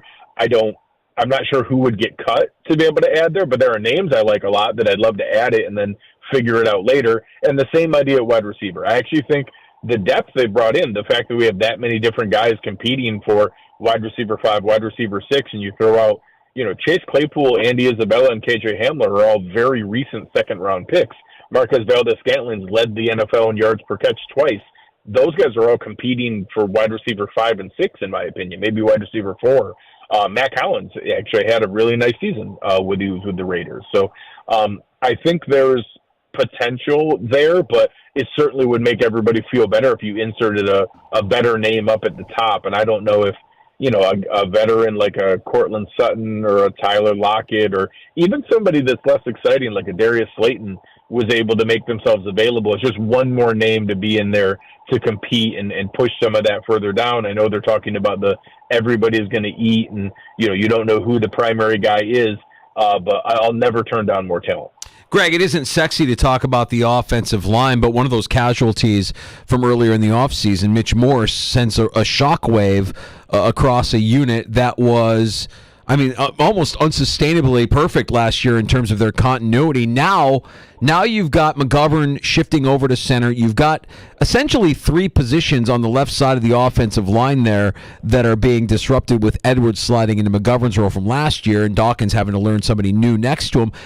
Would you be better served in training camp at taking a real hard look at the rookie and Cedric Van Pran Granger and potentially plugging him in at center as a rookie and keeping McGovern at guard? Or do you think that this was really something that was always in the works in terms of their agreement with Connor McGovern when they signed him as a free agent last year? So I always preface this discussion with Aaron Kromer has forgotten more about offensive line play than I'm ever going to know. For sure. So if Aaron Kromer says that Connor McGovern can be a center, well, then God bless him, then Connor McGovern can be a center. I have never seen it in the NFL, so I have a little anxiety about that. And it intrigues me of keeping 4/5 of that line the same and just inserting a guy who started every game for the last 3 years in the SEC and probably had tougher matchups in his own practices at Georgia against the defensive tackles at Georgia than any other center in college. That intrigues me. I'm interested in that. And I think they're going to be open to that. I think most places I saw had him as a top 100 player and as a third-round pick. And the fact that we stumbled into him in the 5th round has exactly the way I described Khalil Shakir coming out of that draft of, I can't believe we got this guy in the 5th round. Let's see what he turns into. Now, if that translates year one, I don't know. I hope they're open to that. Again, I like changing one spot rather than changing 2 spots. But I also trust that if they think, David Edwards started every game for the Rams in the year they won the Super Bowl. So if somebody wants to ask the question, yeah, but can you win a Super Bowl with David Edwards as a starting lineman? Yes, the Rams did it. It obviously is possible to do that. So I'm going to, I felt a little bit better when you had Mitch Morse there and both David Edwards and Ryan Bates were your backup options versus now, is that Will Clapp? I don't know. I assume now that they'll kind of use Lyle Collins as the versatile, jumbo lineman like David Edwards was coming in all the time. I actually think Lyle Collins is a sneaky guy to compete at left guard as well. That's where he started his career before he moved out to tackle. So I think that they're replacing that. There are some interesting pieces there, but I hope Van Pran's part of the equation and at minimum given a shot. Greg Thompson, Cover One. Greg, appreciate the time today and tell everybody where they can get more of your work. Absolutely. When you're not listening to the great show here, you can come find our work at Cover One anywhere that you watch podcasts or watch YouTube shows. Just type in Cover One. You can find me at Greg Thompson and all of my work there on Twitter and on YouTube as well. Appreciate the time, Greg. Let's do it again soon.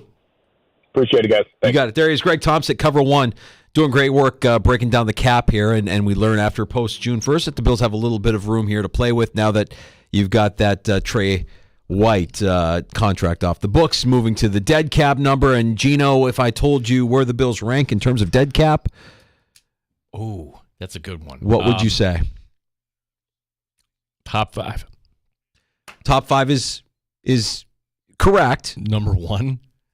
They're not number 1. Okay. There's a team that is far and away number 1 based on a move that they made this offseason. Okay. Why am I drawing a blank here? Who got released that was oh. Ha! Let's ride. Let's ride. Broncos. Let's ride. Perfect. Okay. One more time. Broncos country. Let's ride. Broncos country. Let's eat dead cap. Broncos are number 1. Bills are number 2. That was part of the Diggs move too. Why I just ruled it out. And even Greg said he ruled it out. Just the tightness that you're living under here. You could have kept Morse. You could have done it. You did it all at once here. I don't like it. I mean, I get it. Don't get me wrong. I get it. I know that teams can win games when they're carrying this much dead cap space, but we're not viewing the Bills, and Josh Allen is a big deodorant, right? Right. We're not viewing the Bills the way we view the Broncos yet. As far as how much dead cap these two teams have eaten this year, they're 1-2. And you got to hope that Josh Allen is able to do something with these wide receivers and with Dalton Kincaid that we, the loss of Diggs and that dead cap number, it's not a nothing. Does it cost them a win or two? Yeah, I think it costs them a win or two in 2024. You got to go back to McDermott's first year when Sammy Watkins and Ronald Darby, Marcel Darius. I mean, you had all these bad contracts. And the Bills, Danger, I remember that year. They were number one in dead cap. Yes. And look, they still competed. Mm-hmm. I just think it's this simple, that you look at the AFC East, and even with all these issues, Miami's defense still suspect. Sure, the Jets are going to be better, but can the Bills win the division? If the answer is yes, then you're in the party. You're in the playoffs, and that's as simple as I can make it. Dead cap is going to be a great scapegoat. If you're projecting out what a scapegoat could be for Sean McDermott Wait a this second, year. we don't have a coach. You can get Right. I mean, like if you don't have a coach, or a player, then you could say dead cap. I mean, hey guys, we were up against it. We kind of knew going in this was going to be a tough year. I mean, we carried a lot of dead cap. You can't afford to lose all doing my McDermott, all the talent we had, and and then Bean can use the dead cap as a scapegoat as well. If it doesn't go the way we hope it goes for the Buffalo Bills in 2024. Really appreciate the eye-opening conversation there with Greg Thompson. Good stuff. And you can check out his work there at Cover One as well. To your point that the Bills are not trying to be cheap, but I always think of what was really the benefit of moving down one slot, picking up a draft pick, I suppose, for Keon Coleman, or was it just the fact that, hey, that's a lower cap figure if you slide out of the first round? Yeah, it absolutely is. And you don't have, for positional value, would you rather have 5 years of control with a rookie contract in a first-round pick for a defensive tackle, a defensive lineman, or a wide receiver? They value that defensive line more than they value wide receiver. That's true. But I look at where the market is for wide receiver right now. Like, are you kidding me? Congratulations, by the way, to CeeDee Lamb. Also to any other wide receiver that wants to get paid after seeing the news today that Justin Jefferson. Yeah, and it's funny, as we segue to I'll drink to that was one of the things I wanted to kind of talk about here as we share some takes. The Bengals and Jamar Chase is fascinating to me. Because if I'm the Bengals and I see what Justin Jefferson just got, I'm rushing to get a deal done with Jamar Chase now while he still has 2 years left. But you know who we're talking about. That's why, for everybody that wants to believe that the Bengals aren't still dysfunctional, watch how they deal with Jamar Chase. And you really don't have to watch Jamar Chase. You're watching it unfold with T. Higgins. They're going to go into the season, and he's going to be the only player in the NFL playing on the franchise tag. Which should never happen. It shouldn't. So that's something to kind of keep an eye on here. We've got more takes to share next here as we go to break in the sports bar, Gino. Yeah, I've got the baseball take where, hey, looks top heavy, does it not? We can kind of almost pencil in, and I think we can dig a little deeper here. So a baseball take, and then something happened in our community, just a story about, a sports story from a few years ago. All right, we'll get to that and more next. We got some takes on tap, and your calls ready to go at 866-4326. If you want to join us, 585-866-4FAN.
Rochester Americans getting closer to hiring a new head coach.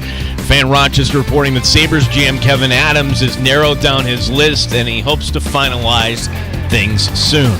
In the NHL, Connor McDavid getting to his first Cup final. There's going to be pressure playing in the Stanley Cup final, no matter where your team's from. So obviously we're a Canadian team. We got great Canadian fans, and it feels good to maybe unite the country a little bit and have something to bring people together. Edmonton in Florida, Game 1 coming up on Saturday night. Justin Jefferson gets paid. The Viking wide receiver, $110 million guaranteed, as the most ever in the NFL for a non-quarterback. Former Dallas Cowboy Larry Allen has passed. Allen was 52. Rochester Red Wings open the series tomorrow night in Worcester. Gene Battaglia, the sports leader, the Fan Rochester. They've raised the bar on Rochester Sports Talk. You're in the Sports Bar with Danger and Battaglia on the Sports Leader, 95.7 FM and AM 950 The Fan, Rochester. Happy hour, less than a half hour away. We welcome you back into the Sports Bar. It's Danger and Battaglia. Glad you're listening along for the ride at 95.7 FM, AM 950, or maybe you punched us up and the free-to-download Odyssey app or on your smart device when you ask it to play 95.7 The Fan. However you're enjoying the show, we do appreciate it. It's time for some takes on tap. Danger, does baseball have a problem? Meaning, here we are, first few days of June. We already know, okay, who the teams are. Meaning, Dodgers, they're going to get a bye. Phillies are going to get a bye, and the Yankees running away with things. That's a good question. Who's going to win the World Series? Would you take one of those three teams or the field? I would guess that 90 to 95% would say, yeah, take the Dodgers, Phillies, or Yankees. And what I'd say, this is where the sports is at. I'm taking the field. I'm with you on that. They're only Dodgers, Phillies, and Yankees looks great right now, but those are only a quarter of the entrance. Short series, hot teams, hot pitchers. We can identify the best teams. That's easy. Good luck to identifying the hot team. Right. I loved our conversation on Friday with Jim Riley from Barreled Up, the Odyssey exclusive podcast. And we were talking about the teams that could surprise. Nobody this time last year was saying, Rangers, Diamondbacks, that's going to be one hell of a World Series. Nobody. And for those reasons that you laid out, I think it's very plausible to believe that a team like maybe the Padres gets hot and surprises somebody. You really don't know who it could be at this point. You at this point of the year, you don't know. But no. Baseball, do they have a problem? They have a problem if you buy into the idea that it's already sewn up and that one of those three teams is going to win the World Series. I'm not there. I'm kind of curious to see how the rest of the season plays out here. So I guess in that regard, I don't know if it's a problem. I'm enjoying watching what we're watching out of the teams that are dominant. It wouldn't surprise me if the Guardians got deep. You brought up the Padres. Pass along this note. I'm not familiar with this player. Takapita Marciano facing a lifetime ban in baseball for betting on baseball. Come on. For any professional athlete moving forward, what are we doing, guys? Like, do you not know the rule? How do you not know the rules at this point? It is right there when you enter the clubhouse every day, written in different languages. We discussed this before we went to break. If you want to see if the Cincinnati Bengals have truly emerged from dysfunctional status as an organization, keep an eye here on how quickly they actually move to sign Jamar Chase now with Justin Jefferson getting his deal done. Attention's going to shift to guys like Chase, CeeDee Lamb, presumably next in line, right? The fact that Chase has 2 years left on his rookie deal at a total price, a total payout of $31.6 million makes it easier to be able to catch and compete with Justin Jefferson's new money average. They should extend him immediately. But this is also the same team that looks poised to force T. Higgins to play on the franchise tag this upcoming season. I like pieces of the Bengals. I like Zach Taylor as a coach. I like Lou Anarumo as a defensive coordinator. Healthy Joe Burrow, Zach Moss. Don't be fooled by the Bengals. They're still cheap. And I wouldn't be shocked if they botch their handling of Jamar Chase here, exposing their dysfunction once again. They're not ahead of things. Like, the Bengals are reactionary when it comes to this. Look, I give them credit. They've made some smart draft picks, and they've signed some free agents. But when it comes to this side of the business, you have to be like one step ahead. And if T. Higgins wasn't going to be your guy long term, well, then you should have traded him last year. And for that same reason, you should be trading Jamar Chase if you don't want to pay the bill. So you want a locker room that not everybody is looking over their shoulder like, okay, did you get paid? No. Did you get – okay, who's going to pay us? And then things kind of go downhill. This is the organization danger that up until 18 months ago, the team's practice field was under a freeway, for crying out loud. They were the last team not to have an indoor practice facility. We think about them in a different regard now that they've beaten Kansas City the way they have.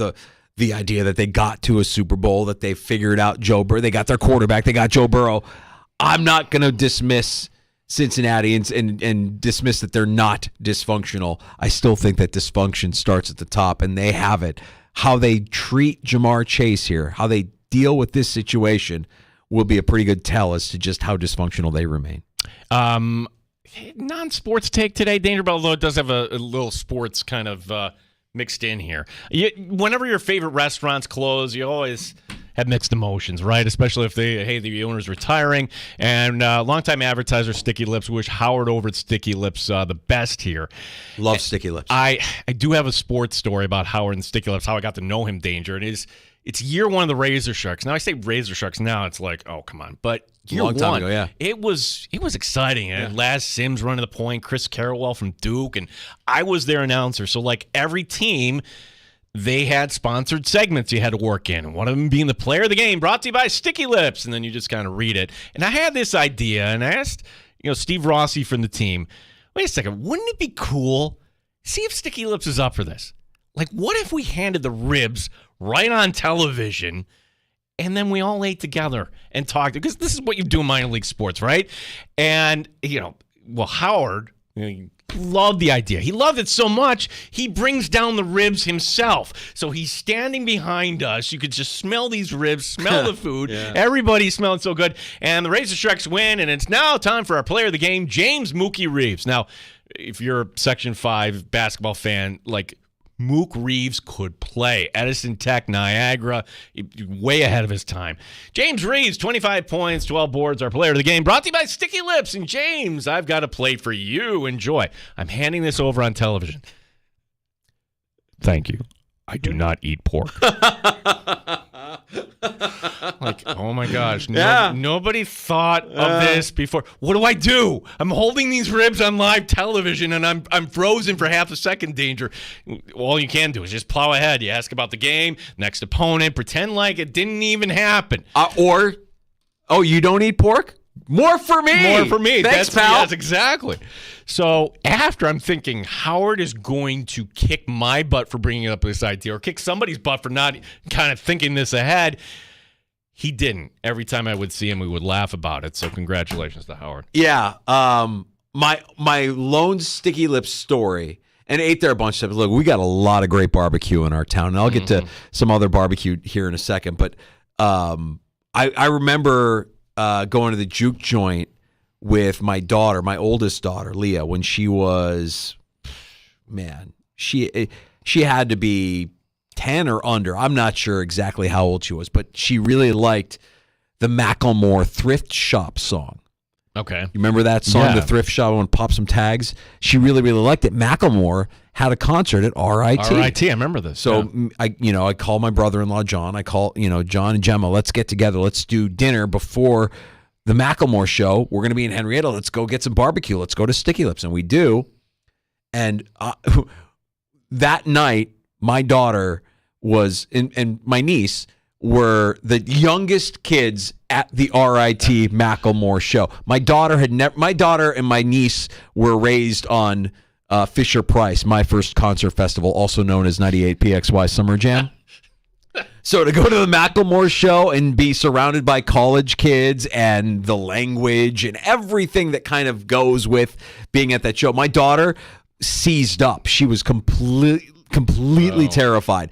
And she still to this day thinks that it's because of what she won't admit. Like she'll admit now, but at the time it was like, I didn't like the food. I'm like, no, the food was fantastic. It wasn't the food. It was you and the anxiety of recognizing and having the self-awareness of recognizing I'm the youngest kid here. And do I really belong here? She just sees. So she'll always have that memory of Sticky Lips. I loved going there. I thought it was just a cool spot. In fact, I saw that their plan is to maybe do a live auction for some of the memorabilia. Oh, wait a second. Because he had that Rochester Royals memorabilia. Oh. What is... Yeah, where are the Rochester Royals? Hanging in our new studio here, Danger, the NBA team. Oh. We had an NBA team in Rochester. I don't know if I buy that. I like living in this alternate Settle world down. where, I just think of what it must have been like to live in a town that had a Subway and an NBA team. Wait, a Subway too? A Subway too. Settle down, pal. But if there is an auction going on for some of that memorabilia, I mean, there's a lot of cool stuff that they've got hanging up in that location. If you're auctioning some of that stuff off, I'd be interested in knowing when that is. I'd pay attention to that. There's some cool stuff there. Okay, good tip there, Bob. Yeah.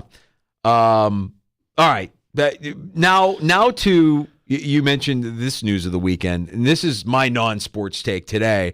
Mm-hmm. I've come up with the satisfaction power rankings. We haven't done this one yet. These are the things that once completed or as you're doing it, there's just a satisfaction to it. Kids all the time, they'll see something, a video, and they'll be like, oh, that's satisfying. Or they'll look for the AMSR or ASMR or whatever it's called. These are things that the tasks that when you're completing them or as you're completing them, you just know that they're satisfying. Number 5 on the list, and I'm only guessing here because I don't own one, but I'm guessing that if you have a clean pool and you're able to use that clean pool, that's satisfying, I imagine.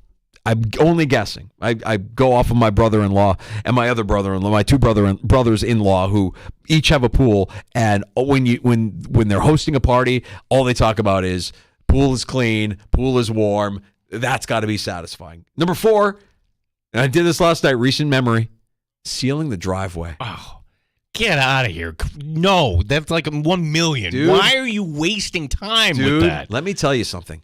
It is, you know how you walk into an office and sometimes somebody on their desk, they'll have that little sand thing with the rake, the little Zen garden that they have. Yeah. You know what I'm talking about? Yeah. That's what sealing the driveway feels like. It feels, except you're doing it in real life, not like a little toy. You're actually you're spreading out the material and it's coming out smooth. It is oddly, it's work, but it's oddly satisfying. It's work. I've done the math. How much? Again, I go back to there are other things that are satisfying. I'm curious. So that checks in at 4? That's number 4. Okay. I did 2 buckets, by the way. 2 buckets in my driveway last night. It took me maybe an hour and a half. Not too bad. Somewhat satisfying. Number 3, I mean, this is evergreen. It's always on the list. The fresh mow, the edging. When you're done and you look at it. And I was talking with a buddy, Chris, at a dinner party a couple of weeks ago. And we were both just kind of like, yeah, I always want to just get out there and get a mow. And just so when you see it, when it's done, you're like, yeah, that looks good. Yeah, you take a lot of pride in that. It's number 3. Power washing is number 2. It goes hand in hand with the sealing the driveway because I had to power wash yesterday as well. And, get to the siding of the house and I look it over and I'm like, ooh, that could use a little bit of a washing. Let me hit it with the power wash. And just to see the dirt and the grime and everything kind of come off of the siding.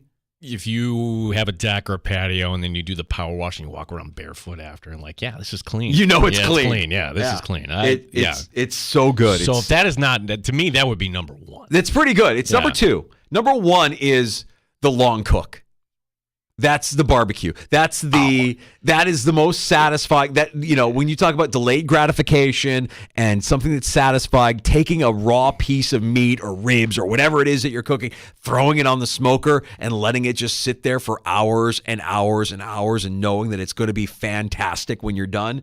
Most satisfying, number 1 on the list. I see, you're going chore. I don't view grilling as a chore. Oh, it's work. It's work. Prep. The prep behind it is work. I mean, and you want to make sure you've got your smoker dialed up, the right temperature, the whole thing. And I do think that there's some work involved especially if you're doing it right, the prep, the seasoning, whether or not you want to let it, marinate for overnight, whatever it is, like it's a longer chore. And, it does involve you drinking a beer at some point while the meat is cooking. Okay, I've got 2, and I would replace the clean pool again because I can't speak to that. And sealing the driveway. Get out of here with that. It's the best. I'm going to go for the low-hanging one here. That'll be the mulch. Danger's Mr. Bag Mulch. I'm Mr. Bulk, getting the drop bulk stuff. And the reason why I wait till now is just because of the little fuzzies and all that. Oh, yeah, the cottonwood. Yeah, no, I want to wait until the majority of that is kind of cleared out, which, all right. Summer's going to be over, pal. No, we're just beginning here. Just beginning. So, yes, the mulch is set. It's a bear. It really is. But when it's done, it's fantastic. And I'm going to go something a little indoor. The satisfaction when you complete the paint job. You walk into a new room, it has the new smell, and everything just kind of pops a little bit better. This is where you and I are different. This is where our paths change. Wait, you don't like painting? I am not a painter. I do not like painting. I don't enjoy painting at all. I do get what you're saying with the satisfaction, but a lot of times I feel like the painting is just being done just to freshen things up or just to do something different. It's like, we don't need to make that change, do we? Like my wife just, the foyer, we got to paint the foyer. I'm like, why? Well, it's dark. I'm like, yeah, that's the color we chose. Yeah, but now we got to lighten it up. I'm like, why? Oh, okay. So now we're all right. So that's a little different, but sometimes you actually need to when you're getting new furniture or just, hey, you're lived in a house for 10, 15 years. Yeah. Styles change. It's good maintenance and it adds value. I get all of that. But it's not, for me, it's not as satisfying as the thing that you're poo-pooing, the driveway. I'll do that for the rest of my life. I will not have somebody, I'm not going to pay somebody to do that for me anymore, knowing that I can do it myself and knowing that afterwards I can look at it and be like, wow, no, that wasn't bad. That was pretty satisfying. And I didn't even ruin my shoes this time, Gino. Usually it's like, these shoes are gone or these pants are gone. Didn't even ruin my shoes. Kept it neat, kept it tidy. All I was worried about was whether or not it was going to rain, and it held off. So we're all good. If you had the money, would you hire a lawn service? And the answer for me is no. No, I did for when we first moved into our house. I think there were a couple years where we hired a service to fertilize. And I quickly got away from that. I'm like, I can do that myself. Yeah. That's not a problem. I did that yesterday, too. Not as satisfying as the lawn, though. Not as satisfying as the mow. No. Dropping fertilizer, not a satisfying chore. Not until, if you want to talk delayed gratification, you got to wait a couple of weeks and everything's lush and green again, maybe. But dude, you got to come over. I got it looks like a carpet right now. Yeah. Where am I, Gene? Am I at Oak Hill or am I at the Battaglia residence? What are we talking about? Happy Hour is next in the Sports Bar. You can pull up a stool at 866-4FAN, 585-866-4326. Had Ryan Hickey on with us last hour. And a nice conversation about the WNBA. Ryan was at Barclays last night for the Liberties win over Caitlin Clark and the Fever. Caitlin Clark's getting beat up. A lot of people talking about it today. Well, and actually, we have a Caitlin Clark update here. Okay, we'll get to that and more next. Oh, also the Buffalo Bills making a play for one of the NFL's tentpole events. We'll tell you about what could be coming to Buffalo come 2028. That's on the way in the Sports Bar. Danger and Battaglia on the Fan. You're listening.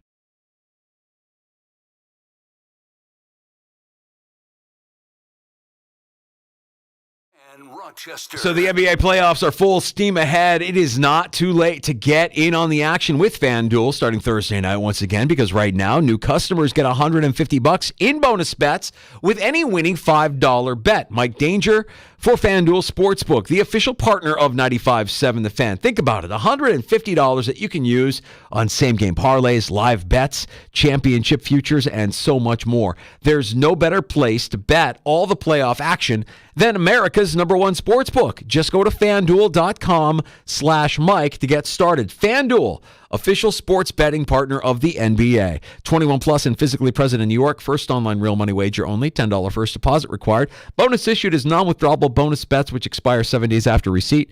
For help with a gambling problem, call 877-8-HOPE-NY or text HOPE-NY 467-369. Odyssey has sports for every fan.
Streaming online and in the Odyssey app at The Fan Rochester. The sports leader, 95.7 FM and AM 950. The Fan Rochester, an Odyssey sports station.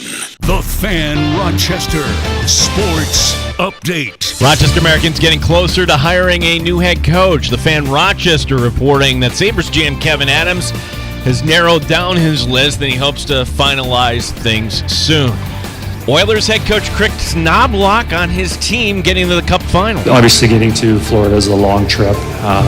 We'll probably have a couple days off, get in a couple practices before we play on Saturday. So we'll probably have the players come in later and kind of get in some video and kind of prepare them for Florida.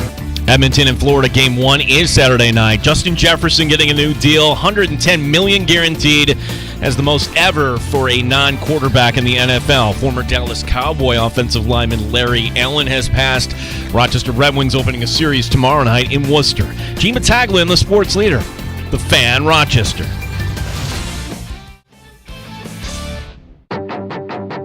The Sports Bar with Danger and Battaglia. Somewhere, Jamar Chase and CeeDee Lamb are smiling. Touchdown! Justin Jefferson! Larry Allen has died suddenly at the age of 52. Tampering in the NFL? Have you ever heard of a guy named Gable Steveson? Mike Danger. I'm just throwing this log on the I hate every move they've made this offseason fire. What are we doing, guys? My favorite move is the John Perry move. Gene Battaglia. It feels like a minor league stunt. That's what this feels like, okay? Are the Bills that much smarter than the rest of the league, or are they just that more arrogant? You are our resident Caitlin Clark correspondent. The NBA Finals. Yankees win. Tommy Pham. And the Florida Panthers are going to the Stanley Cup Final. The Panthers are Eastern Conference champions for the second straight year. Yo, Canada, how you living? Here's the finish. 2-1 Edmonton. This game, this series is over. Edmonton's heading to the Stanley Cup Final. 95.7 FM and AM 950. The Fan Rochester. All right, you heard it in Gene's update. Gino, don't leave us in suspense. I'm wearing my Amerks gear today. If we're hearing that they're closing in on a candidate, who are we hearing? What's Lance putting out there? We're going to talk to Lance Lysowski tomorrow. Lysowski, there are candidates. So we heard, of course, the two assistants for the Amerks. Makes sense. Prospel and Pacer, they both got interviews. We reported that. We also reported that Adam Mayer got an interview. So he's the player development coach. That is something, too. But then... And Mayer would make sense because he's a guy that's been in the organization. He's been here for a while. He knows who these guys are. I mean, like, he's been a part of their development. Now, I know that some people would push back and be like, all right, yeah, but who's he developed since he's been in that role with the Sabres? Yeah, and then Lance Lysowski reporting a couple weeks ago that he was a candidate, but there's some noise behind J.D. Forrest. Who is J.D. Forrest? Well, he was the coach at Wilkes-Barre Scranton last year. He's also got a background in development. Like others, he was a coach on the developmental team, for the U.S. So that is the path that Seth Appert took. But to have somebody with AHL experience and developmental experience, that's an interesting candidate. That'll be a question for Lance tomorrow. I wonder if Appert's paths crossed at all during that development stretch there when they were both working with the development camp or the development team. Because that would be, we always try to connect the dots. It's not necessarily what you know, but who you know. So what's his connection to Rochester, to the Buffalo Sabres, other than, well, he's kind of from our area as well, which would make a lot of sense. Yeah, I'm not sure about the path there, but I can tell you, though, that he is from Auburn, so right down the road. Right. So that would make some sense as well. And, not knowing anything about his personal life or whether or not he still has family in the area, I'm sure that makes it a little bit more of a draw as well. So we wait and see if there will be an official announcement. As I mentioned, tomorrow afternoon, we'll talk to Lance Lysowski covering the Sabres for the Buffalo News. He's stopping by at 4:25. So, he was there before Seth. So he was the USA Hockey National Development Team under 18 up until 2015. That's when he jumped over to the Penguin organization. So he had been with the Penguins since 2016. Most recently, again, their American Hockey League head coach. Okay. We'll keep tabs on that and let you know what we find out, if anything, here from the Rochester Americans in terms of their head coaching search coming to a conclusion. We welcome you into the sports bar. It is happy hour, and you're welcome to join us at 866-4FAN, 866-4326. Sure do appreciate you stopping by and tuning us in at 95.7 FM, AM 950, or the free-to-download Odyssey app. Also, you can get us on your smart device when you ask it to play 95.7 The Fan. And if you're watching the sports bar, we appreciate that as well on our YouTube channel at The Fan Rochester and twitch.tv/The Fan Rochester. Funny how we were talking about Caitlin Clark earlier in the show today, and then we get this Caitlin Clark news and note here. She was named the Rookie of the Month in the WNBA, averaging 17 points per game, 6 assists. It's funny, if you just kind of looked at it through that lens, hey, that's not bad. You're a rookie. You're 17 points per game, 6 assists. That's fantastic. Compared to the other rookies, yeah. Yeah. It would be fantastic. She is, bad night last night. You could argue worst night of her playing career, collegiate or professional. 1 for 10. 1 for 10. This was the 11th game in 19 days. Okay, baseball aside, because baseball's a different animal. What other sport does this? I would question who schedules the WNBA games. 11 games in 19 days? You need to focus on the quality of the product.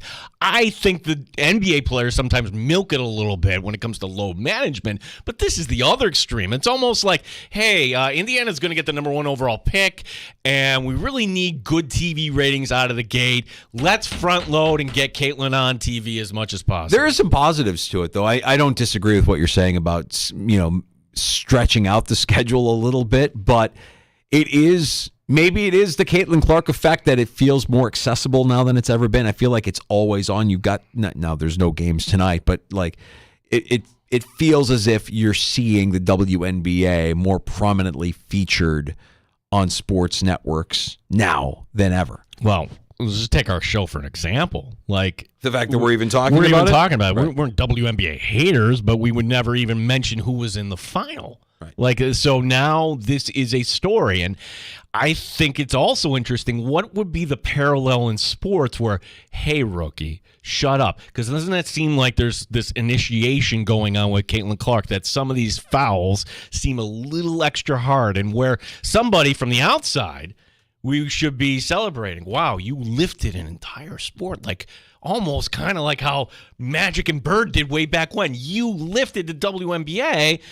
And it just seems like nobody's reciprocating in that regard. Like, hey, rookie, back in the line. It feels like, I think the NFL is probably the closest thing. Like, if you're in the NFL and you're a highly touted rookie quarterback, you have to kind of prove that you are what we believe you to be. You have to show up and you have to say yes. And you have to take your lumps and you have to respond to that adversity before you actually get respect from other players around the league. You remember when Josh Allen was drafted and Jalen Ramsey was asked about him, he's trash, right? Immediately, trash. Trash. He's a franchise quarterback. There are people that still believe that Josh Allen is trash. I would question whether or not they really know what they're looking at or their ability to analyze what they're seeing. And it was the cheap shot artist on Caitlin Clark on Saturday night from Chicago. Yeah, Kennedy, I think her name is. Yeah, that was... Her thing was, what does Clark do in this league other than shoot threes? It's like, look closer at her game. She can pass. She's an elite passer. Her passing is as good as her shooting, if not better, and you can put it up with anybody that plays the game, just like you could put her shooting up there with Steph or anybody that plays the men's game. It's next level elite. So I would say, slow down with all she does is shoot threes. No, I think she can do more than that. But there are concerns. The concerns I have are what's surrounding her and what adjustments this organization will make, knowing that they have the biggest star in the game on their roster. When she gets knocked down, are her teammates there? Are their teammates backing her up? Do they have her back? Because we know that there's a pettiness that's happening in the league around her, and there's an initiation happening around her. But does that include her teammates? Does that include the people on her own team that don't get into the face of somebody who just delivers a cheap shot? So this goes back to the Chicago game from over the weekend where Clark, if you haven't seen it, she just gets a hip check. Like, that should be flagrant. She gets you're a bitch, and then boom, knocks her over, right? Like, that was straight up what happened for no reason. Just, hey, bang. What do you think of that? Now, is it Boston who's close by and just kind of like walking Leah over? Boston helps her out. Yeah, helps her up, but I'd rather see somebody get in the grill of the person who delivered the cheap shot. And we know what this looks like or doesn't look like from watching the Sabres for all these years, right? When the Sabres get a guy's face crushed into the boards, very rarely do you see a teammate step up and get in the grill of the guy who delivered that punishment or that cheap shot. And it shows a larger issue with the team, with the organization. Like, they're not really a team. They don't really have each other's back. And I'm wondering how much of that exists. And we know it exists with her opponents, but how much of it exists in her own locker room? That's tough, man. She's in a tough spot, and it's been a rough start. I mean, even the broadcast teams are looking for ways to diminish what Caitlin Clark has done. I was watching last night. I flipped over to the game against the Liberty, and it's a New York broadcast on NBA TV, and they've got a side-by-side comparison of the Liberty's Sabrina Ionescu, who in her own right came out of college as a highly touted prospect for the WNBA. You could say she was the best ever at one point. She was Caitlin Clark before Caitlin Clark was Caitlin Clark. And they did a side-by-side of Sabrina's first 10 games and Caitlin's first 10 games. And lo and behold, Ionescu had a better start to her career than Caitlin Clark. I'm like, I don't know what you're gaining by that other than to say Caitlin Clark is having a rough go of it. It's not as easy as it came to her at Iowa here in the WNBA, and they're not going to make life easy for her. Earlier in the show today, we had Ryan Hickey, Hot Take Hickey. You know him from over the years at Gelb. Now he's the producer for the JR Sport Brief, coming on at 6 o'clock. He also hosts his own show on Sunday nights, but not last night because he took his mom to go see Caitlin Clark in Brooklyn. And I thought it was kind of interesting, like expecting, like, it's New York. Okay, like, let's go check out Caitlin Clark. What percentage of Barclays, which was sold out, was there to see Caitlin Clark? He said it was 85% there for the Liberty. Sure. Which I'm actually kind of surprised by that. Yeah. Look, I think this is the Caitlin Clark effect. It's if she's coming into your crib, now she's the villain. Yeah, she might be the greatest ever when it's all said and done, but tonight she's going up against our squad, our team, our girls. We're gonna cheer our team on. I kind of like that. And you got a sold out Barclays when, I don't know that you could say that with consistency in the past. Well, I think the issue here is, sure, you're going to have these other women.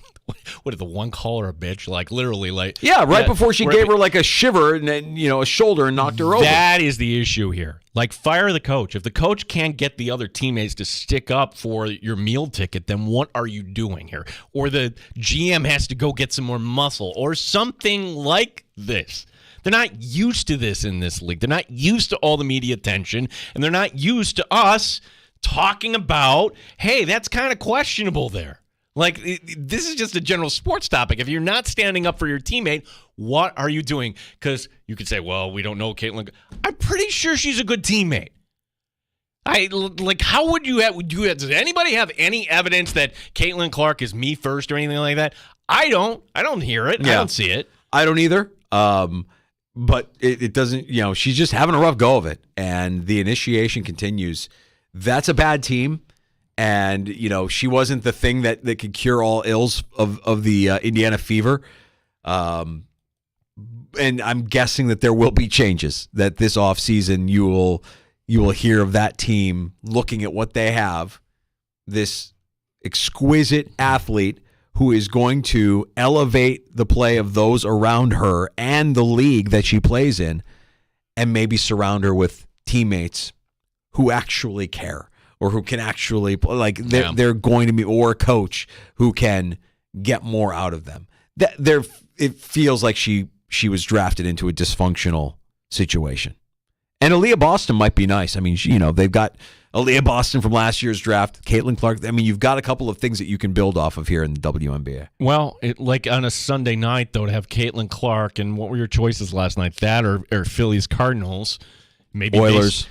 Okay, yes, that, of course. Yeah, I mean, for Fubo guys like me that don't get Turner, I was like, I'm guessing the Oilers are winning that game.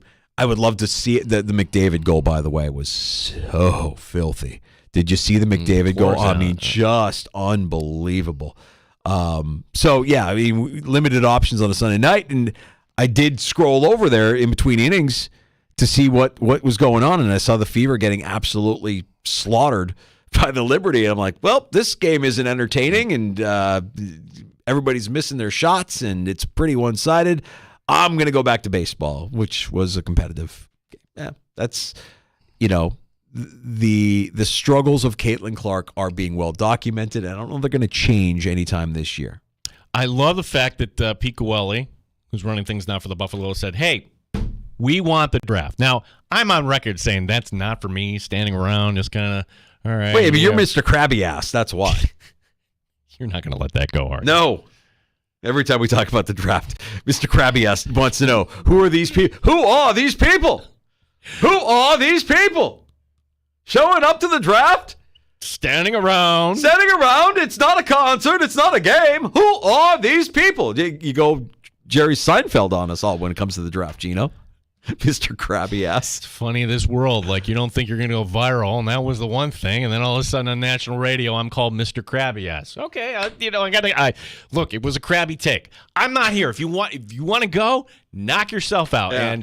And stadium will be up by then, and the Bills that would be part of it. Look, I would love for it to be downtown Buffalo or Niagara Falls, something that shows the region other than, hey, the stadium, which you already know, but it also is the last week in April. And I don't think they're going to change the plans here, Danger. I don't think, as much as I would want them to maybe have the draft in June, if you're going to have it up in Western New York, I don't think they're going to do that for us. I don't think so either. I think we know how this plays out. Buffalo will get hit with a giant snowstorm the last week of April, and the Bills will reach out to fans to ask them to shovel out the new stadium, and while you're at it, build a stage for the NFL draft, because we're kind of up against it. It'd be the 2028 draft if the Bills are awarded it. And doesn't it feel like the NFL is going to award every team the NFL draft, that every team is going to get a crack at it before Chicago, the city that started all of the, it was New York every year. And then never forget, it was actually the Dolans who got into a pissing match because they were the ones, the Jets wanted to build a stadium on the Upper West Side, which... No, they got blocked. And what do the Dolans also own? Radio City Music Hall, and fell for them. And then you're like, yeah, you know what? We're going to take it around. Why don't we kind of move it around? So that, necessity, the mother of invention, then they realize, wait a second, we have it in Chicago. Then they moved to Philadelphia. Wow, this is even more. And then it's coming to your town. Yeah. It'll make the rounds. Green Bay will be 2025. 2026 we knew was going to be Pittsburgh as well.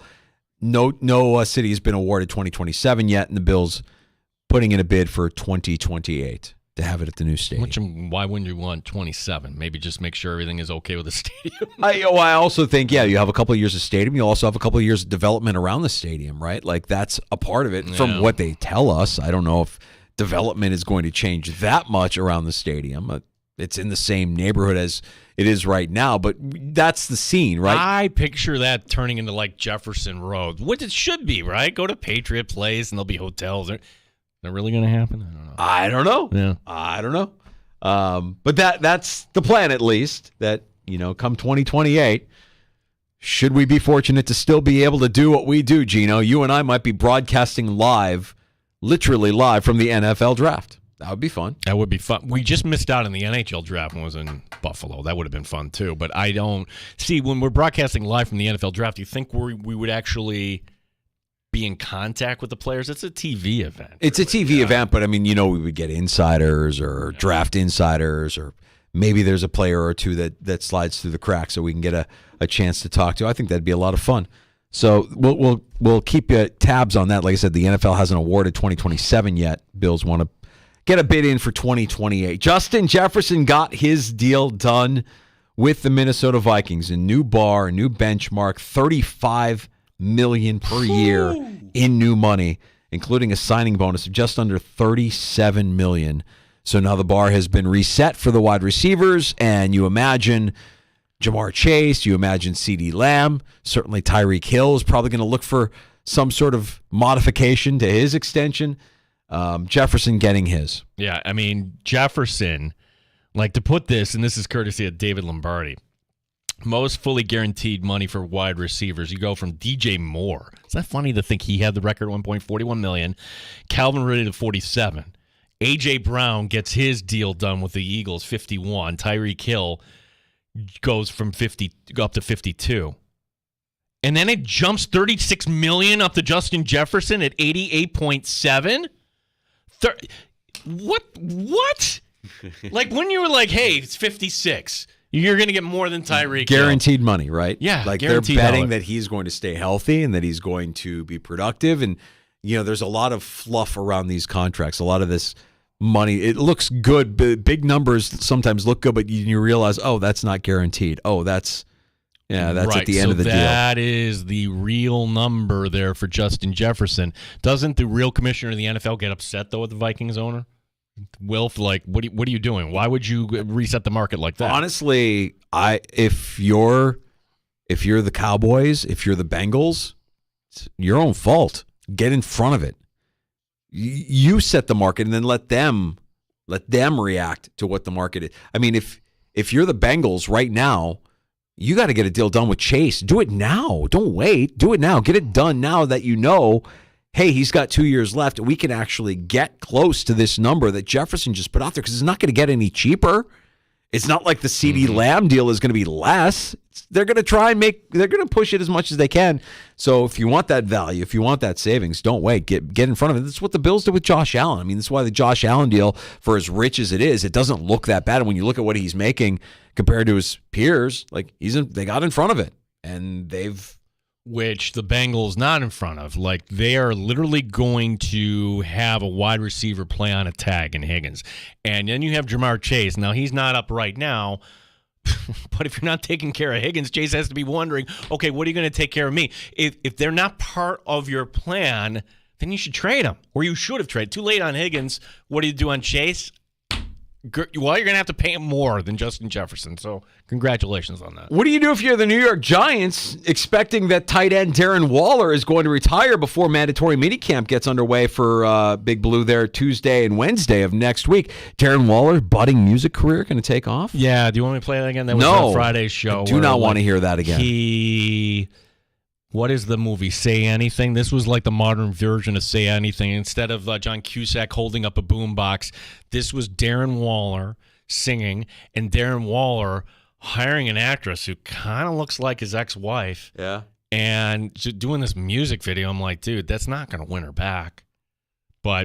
And I don't think it's going to get him a recording contract either, but good luck in his next career there. He hasn't attended any of the voluntary offseason work, and the Giants are already preparing that he is going to actually announce his retirement at some point before minicamp. That's a bummer, because Waller, when he would ball a few of those years. He was good. Waller, the baller. Yeah.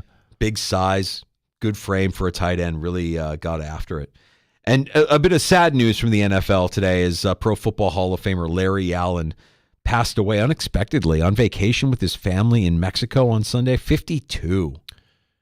When we talk about those great Cowboy teams, I don't think we talk enough about that offensive line. And Larry Allen was that offensive line, just protecting Aikman and plowing ahead for Emmitt Smith. Like, how many players like you had in our lifetime like Larry Allen? Aikman and Emmitt aren't Aikman and Emmitt without Larry Allen. No question in my mind. If you watch some of the footage of that offensive line, of Larry Allen's play, I mean, he is blowing by. He's just absolutely crushing guys, creating unbelievable space for Emmitt Smith to operate, protecting Troy Aikman, pancaking guys left and right. Just exceptional at his craft. And sad to hear that. That's... Yeah, even if you're not a Cowboy fan, if you're a football fan, you have to appreciate that guy's game. He had some game. And I thought about it. I'm like, unexpected passing, 52 on vacation. On vacation with the family. Ugh. Yeah, that's rough. But if you're going, if you're going to go unexpectedly, you're on a high, you're on vacation with your family, I guess. Terrible news, but you'll certainly see some footage of Larry Allen's play in your feed over the next 24 hours. I encourage you to check it out because if you forgot, that guy was dominant at his position. Time for calls here in happy hour. 866-4326, 866-4FAN. One other breaking baseball note. Tucapita Marzano. Who is he? He's a dummy. Yeah, reserve infielder for the Padres. Lifetime ban because he bet on baseball. How do you not know at this point? How do you not know to not bet on your own sport or just bet at all if you're a professional athlete? So apparently this investigation dates back to his time with the Pirates last year where he was on the injured list placing bets. Okay, so investigation complete, and understand that that's the rule, the end. See Pete Rose, you don't get a second chance. And right. I agree with that. And you could say, well, what's the harm in betting on your own team? Okay. I'm going to bet on my own team Monday. I'm going to bet on my own team Tuesday. I'm going to bet on my own team Wednesday. Hey, we're playing Thursday. Why didn't I bet on my own team? Sends a signal to everybody else. Right. So what was Pete Rose doing when he didn't bet on his team? Or when Soto was the pitcher? Go read the Dow report. So anybody that says it's not a big deal, it is a big deal. Round of shots on the way next in the sports bar. We got the NHL Stanley Cup Final coming up. We've got an interesting name who won in golf. We also have... could we get a big name in Rochester coming up next week? It's a long shot. Well, we'll tell you the scenario. Okay, we'll get to that and more next. A round of shots, and as Gene mentioned, time for your calls. Last call before we close up shop here in the sports bar, just before 6 o'clock. You can have the final say at 585-866-4FAN, 866-4326.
Sports Update. Rochester Americans getting closer to hiring a new head coach. The Fan Rochester reporting that GM Kevin Adams has narrowed down his list, and he hopes to finalize things soon. To the NHL, where Connor McDavid gets to his first final. There's going to be pressure playing in the Stanley Cup final, no matter where your team's from. So obviously we're a Canadian team. We got great Canadian fans, and it feels good to maybe unite the country a little bit and have something to bring people together. Edmonton and Florida, Game 1 of the Stanley Cup final is coming up Saturday night. Justin Jefferson and the Minnesota Vikings gets a new contract. The wide receiver, $110 million guaranteed, as the most ever in the NFL for a non-quarterback. Former Dallas Cowboy Larry Allen has passed. Allen was 52. Rochester Red Wings open a series tomorrow night in Worcester. Gene Battaglia on the sports leader, the Fan Rochester.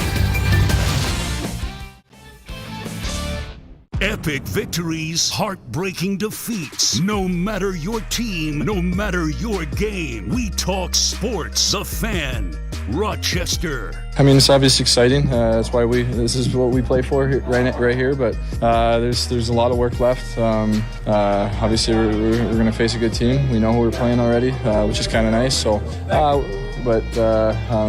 I mean, we got a week to get ready here. It's always a new challenge with who you're playing next, so we'll look forward to that. Edmonton Oilers, Ryan Nugent-Hopkins. Hockey players just don't give great stuff, right? It's just always get pucks deep, get pucks to the net. Yeah, that. Before we get to the Cup final, more on that Amherst story. Getting the sense from our source, Danger, that we're closing in on this, and one of the names to watch, as first reported by Lance Lysowski, J.D. Forrest. Okay. Former head coach at Scranton. Lance will join us on the show tomorrow, so if I had to guess, we'll have an Amherst coach by the end of the week. We're going to have to wait a bit for the Stanley Cup Finals. Game 1's going to be Saturday in Florida. And if it goes to 7 games, Game 7's going to be on Monday night, June 24th. When the NHL Stanley Cup Final turn in the NBA here. Edmonton looking for their first cup since 1990. Florida looking for their first cup ever, having lost in the final last year to Vegas, where Florida has 3 ex-Sabres and Sam Reinhart, Brandon Montour, and Calipozzo. Edmonton, you remember, has Evander Kane. Although Kane might be hurt, he had only 4 minutes of ice time after delivering a check in Game 6, and that went over Dallas. All the games are going to be on ABC, so that's great. Florida's at minus 125 to win the cup. Florida is the Buffalo Sabres. You forgot about Kulikov. Oh, gosh. Evan Rodriguez. I mean, like, the Florida Panthers roster is made up of primarily former Sabres. It's disgusting. And look, they are good. I think they all get better because of guys like Kachuk and Barkov that have just elevated the play of guys like Rodriguez, Reinhart. Kulikov has been great, defensively for the Panthers in this Stanley Cup playoff. So that's going to be a fun series when you match the physicality of Florida with the skill, the undeniable skill that Edmonton has. Should be a lot of fun. Can't wait. NBA reporter Mark Stein says that McQuaid graduate, or former McQuaid head coach, I should say, and Nazareth graduate Jeff Van Gundy may have a new position next season after getting laid off by ESPN. What's Van Gundy been up to? Well, he's been a consultant this year with the Boston Celtics, with Celtics top assistant Charles Lee leaving to become the head coach in Charlotte. Stein reporting that Van Gundy is in position now to join head coach Joe Mazzulla's staff. Game 1 of the NBA Finals coming up Thursday night. All right, so now that we know that, Gino, we'll get to Van Gundy here in a second, and we've been questioning Mazzulla all season long. Like, is this coach really? ... Yeah. What do we think about this matchup, this finals between Boston and Dallas? I don't want to flick Dallas away saying, they were only a 5 seed. Did you see who they beat in the playoffs? They took apart Minnesota right at the end, and Minnesota got by Denver, who I thought was better. So much talent out west. Who had the easier path? It was Boston, undoubtedly. So now that being said, I actually think this goes 7. I think that I will take Dallas in 7. Even with Van Gundy on the bench as part of Mazzulla's staff? No. This is after this year. Oh. This is it may have a new position next season. Van Gundy's just kind of upstairs right now. Well, I trust Van Gundy more than I trust Mazzulla. They're down 2-0. Joe Mazzulla's been fired. That's what they're talking on WEEI. You know what? Hey, this is Boston Scott. As your team consultant, here's what I'd like to propose. Fire the coach and name me the head coach. Playing their 11th game in 19 days, the Indiana Fever got smoked in Brooklyn. Caitlin Clark, just 3 points, going 1 for 10 from the floor, although she was named the WNBA Rookie of the Month. Yeah, that was a rough watch. And if you're watching WNBA games with Caitlin Clark in the hopes of seeing Caitlin Clark do what she did at the collegiate level, good luck, because it's not happening just yet. I mean, when you compare her to other rookies in the WNBA, yeah, she deserves that accolade. Congratulations. But she is getting beat up, man. It has not come easy so far. No, it's actually kind of makes it for an interesting sports story. Hall of Fame center Alonzo Mourning underwent surgery to remove his prostate. This is after a diagnosis of stage 3 prostate cancer. This according to ESPN's Adrian Wojnarowski. The cancer was first detected in a routine screening. According to the American Cancer Society, prostate cancer is the second leading cause of cancer amongst men in the United States. Get your tests done, man. Get your physical. Go in for your physical every year. Get it done. You will be shocked at what you can find early and how you can treat things if you find it early. Right, prostate cancer, very high success rate for survival. Mm-hmm. Do we need a new favorite golfer in the sports bar? Yes, we do. What about Robert McIntyre? He just won the Canadian Open. His dad caddying, and he with his winnings. He's going to go pay off his parents' home in Scotland. You know what?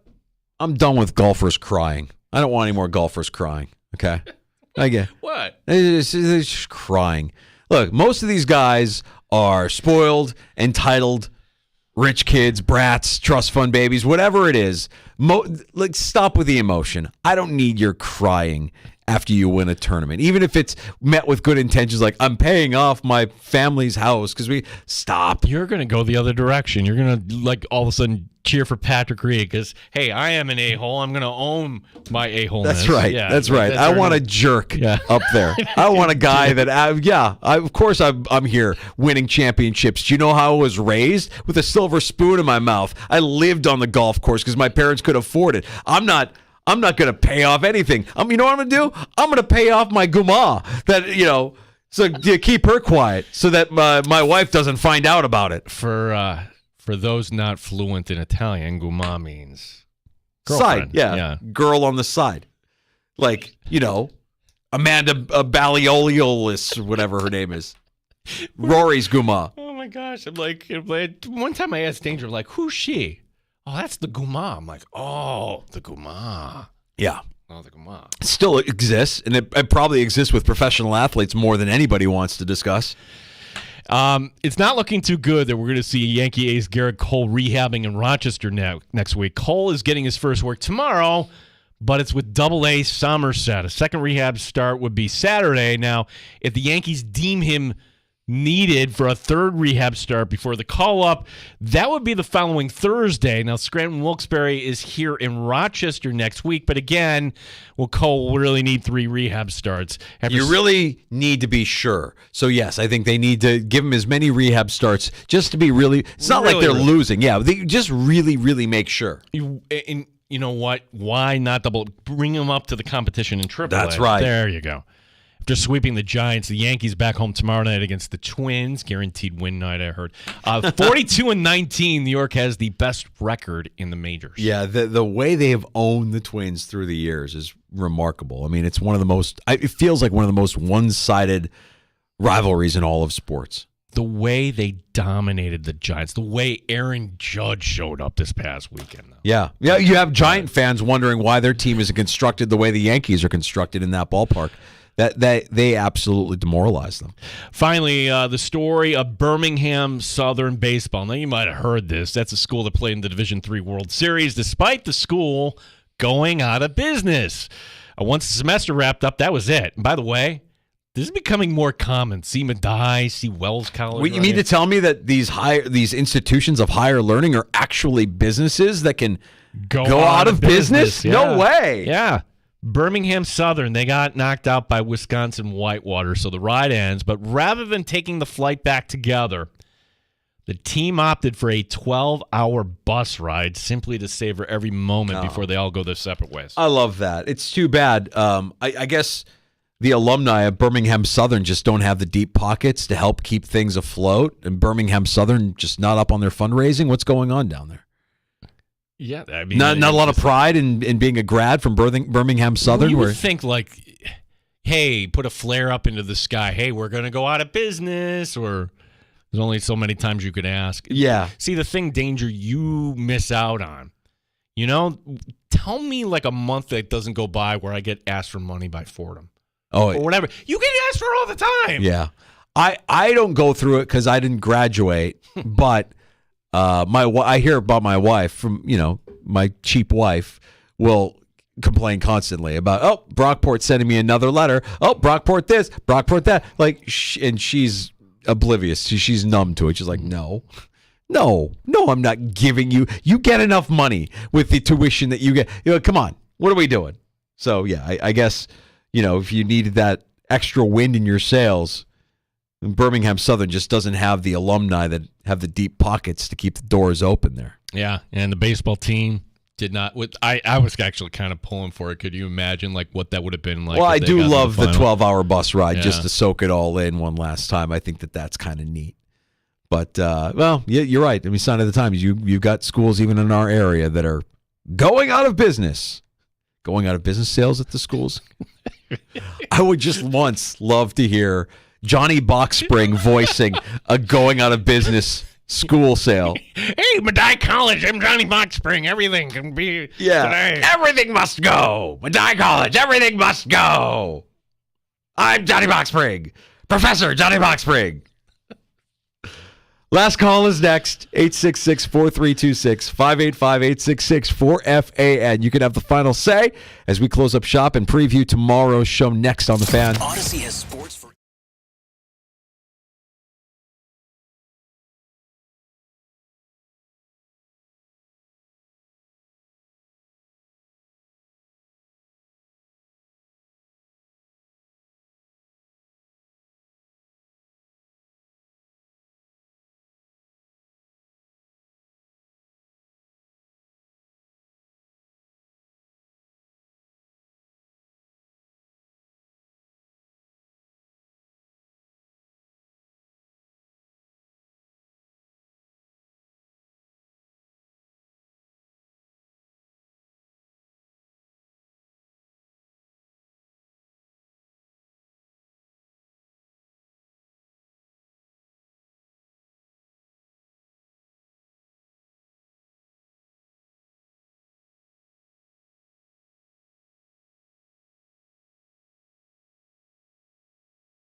Appreciate you stopping by. 866-4326 is our phone number. Yeah, time for your calls here. First up, Mike in Sodus Bay. Mike, how are you, bud? I'm doing great, guys. I'm going to try to tie in two themes from today's show. Gene, when you talked about betting on baseball, 1985, I'm sitting in the backyard with the radio trying to catch the station with the twisty dial and the antenna. A job well done, right? Danger, the kids will never know the satisfaction of actually getting it where you can actually hear what's happening. That's right. You know, that's gone forever. Anyway, I'm in the backyard. I'm trying to get the game. It's summer. I hit it. I get the Reds, my Reds. I'm listening. Great game in Montreal, and Pete puts in John Franco in the 7th inning. I'm like, what the heck's he doing? The pitchers are in the 7th, 8th, and 9th inning. Yeah. And I could never figure out, because then he burned it for the whole weekend. He couldn't use them the rest of the weekend. He needed to win that game, yeah. How'd you get it? And it was in the dog report. That was one of the ones that they had his fingerprints on, was that game in Montreal. He bet on the Reds, and that's why he used Franco for 380 and burned it. Jeez, and you remember where you were, fussing around in the dials, questioning the manager at the time. That's a great story. Wondering, what the heck's he doing? He's out of his mind. Yeah. No, he just bet money on it. That's right. What else you got for us, Mike? How about my Bishop County girls, first ever state flag football champion? All those downstate schools had no respect for Section 5, and our girls went out there and kicked them flag football back. It's good stuff, Mike. Awesome. Yeah, congratulations. That's big. That's really big. Yeah, Yeah. give it up to the BK Yeah. flag football team, Gino. Yeah, I mean, the amount, 33 teams that playing flag football now, and note who was putting out the Go Get 'em girls. Oh, the video. Buffalo Bills. Yeah, there's Dawson Knox, there's Brandon Bean, Deion Dawkins. It makes good sense here. You want to grow the game? Yeah, grow the game. Mm-hmm. Tomorrow on the show. Thanks for that, Mike. Appreciate the call, and thanks for listening. Appreciate you. PJ Glasser, I'm sorry, let's look at Tuesday, not Wednesday. Tuesday, tomorrow, here in the Sports Bar, Matt Perino stops by his weekly visit, talks some Buffalo Bills from the Syracuse Post-Standard and the Shout podcast, and we'll stay in Buffalo and talk some Sabres /Amerks. Lance Lysowski covering the Sabres for the Buffalo News will stop by at 4:25. Do you think we have an announcement on the new Amerks head coach by Lance Lysowski's visit with us tomorrow at 4:25? Ooh. I'm saying we do. I'm thinking so, too. I'm thinking so. I think by tomorrow, 4:25, we will know who the new head coach of the Rochester Americans is, and we'll get Lance's immediate reaction tomorrow afternoon. And if not, we'll get Lance's, prediction as to what he thinks might happen here with the Rochester Americans and look ahead to the NHL draft as well. We knew that was the deadline that they had the self-imposed deadline that the organization set for themselves to get a new head coach here in Rochester. Yeah, and as far as the Bills tomorrow, this is the last week of OTAs, mandatory minicamp next week, and then that is it until St. John Fisher. You got it. And if you missed Greg Thompson from Cover 1, who broke down the Bills cap situation now that we are post June 1st, or if you missed Ryan Hickey from Hick at Night and the JR Sport Brief, which you'll hear next, find the Sports Bar wherever you get your podcasts. Just search out the Sports Bar in the free-to-download Odyssey app and wherever you pod. Have a great night. Thanks for listening. JR Sport Brief next on The Fan Rochester.